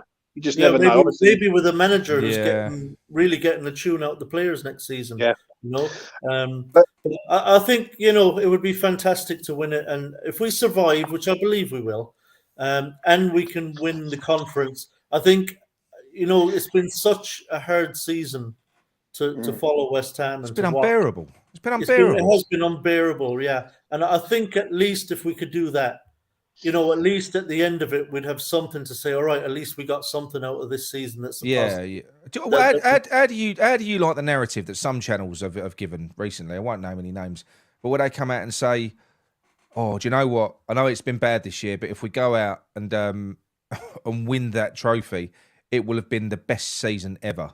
No, it fucking won't have been the best season ever. The season is a season of football. It's been the most torturous, horrible, horrific fucking season. But we'll get a trophy at the end of it. That'll be nice. The season's been shit. Yeah, it will cover up a bad season. Imagine trying to compare this season to, say, 15-16, which I absolutely loved every minute of. Just a brilliant season. We were playing some lovely football. We had a world-class player on the pitch who was just lighting up the Premier League every week. Even if we win the conference, don't fucking try to compare this season to that. No. Yeah, just cover up a bad season, put it like that. If we go and win it, we're all celebrating it. We've won a trophy, but it covers up the bad season. And basically, it's very black and white. If we don't win it, this season's been one of the worst. Let's be honest, we do win it. Up to this point, let's be honest. Up to this point, even the Conference League hasn't been particularly exciting. It hasn't been. We cruised through the group at a canter. I mean, there was nothing particularly exciting about it. You're obviously happy when you win the games, but there was no kind of big games in there or anything. No. Like I said, Larnaca, again, it was piss easy. There was no great excitement or thrill in it. Great stag do places, though they went.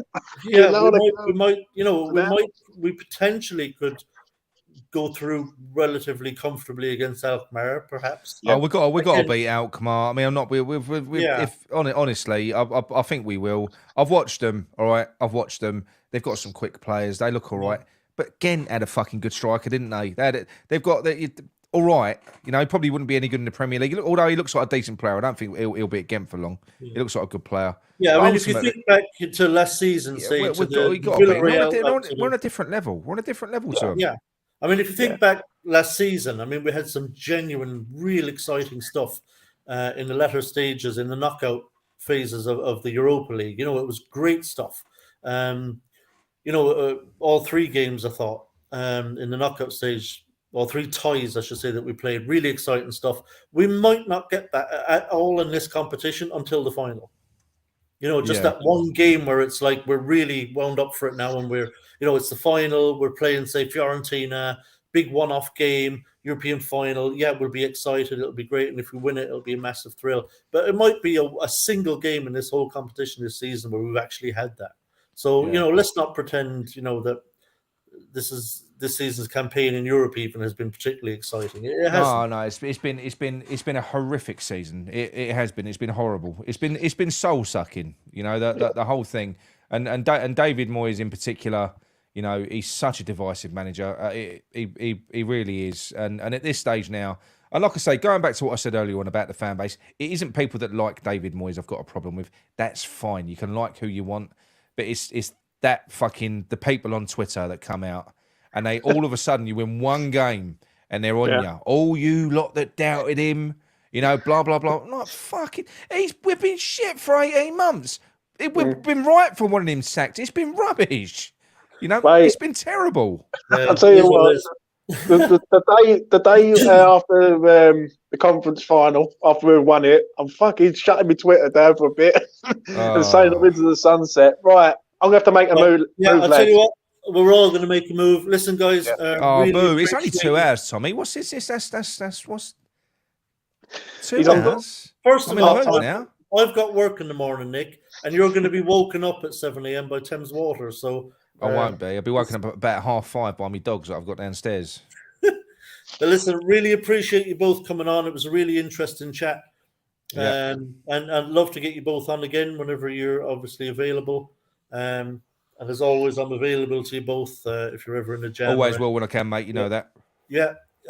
Also, as well, we've had a solid 220 to 240 people in the live watching live and everything, and great live chat going on. So really appreciate you all joining me. But we're going to call it there until next Friday night, when hopefully we'll have 3 more points on the board and a good result in the first leg of the semi-final. But we shall see. So until then, thank you all.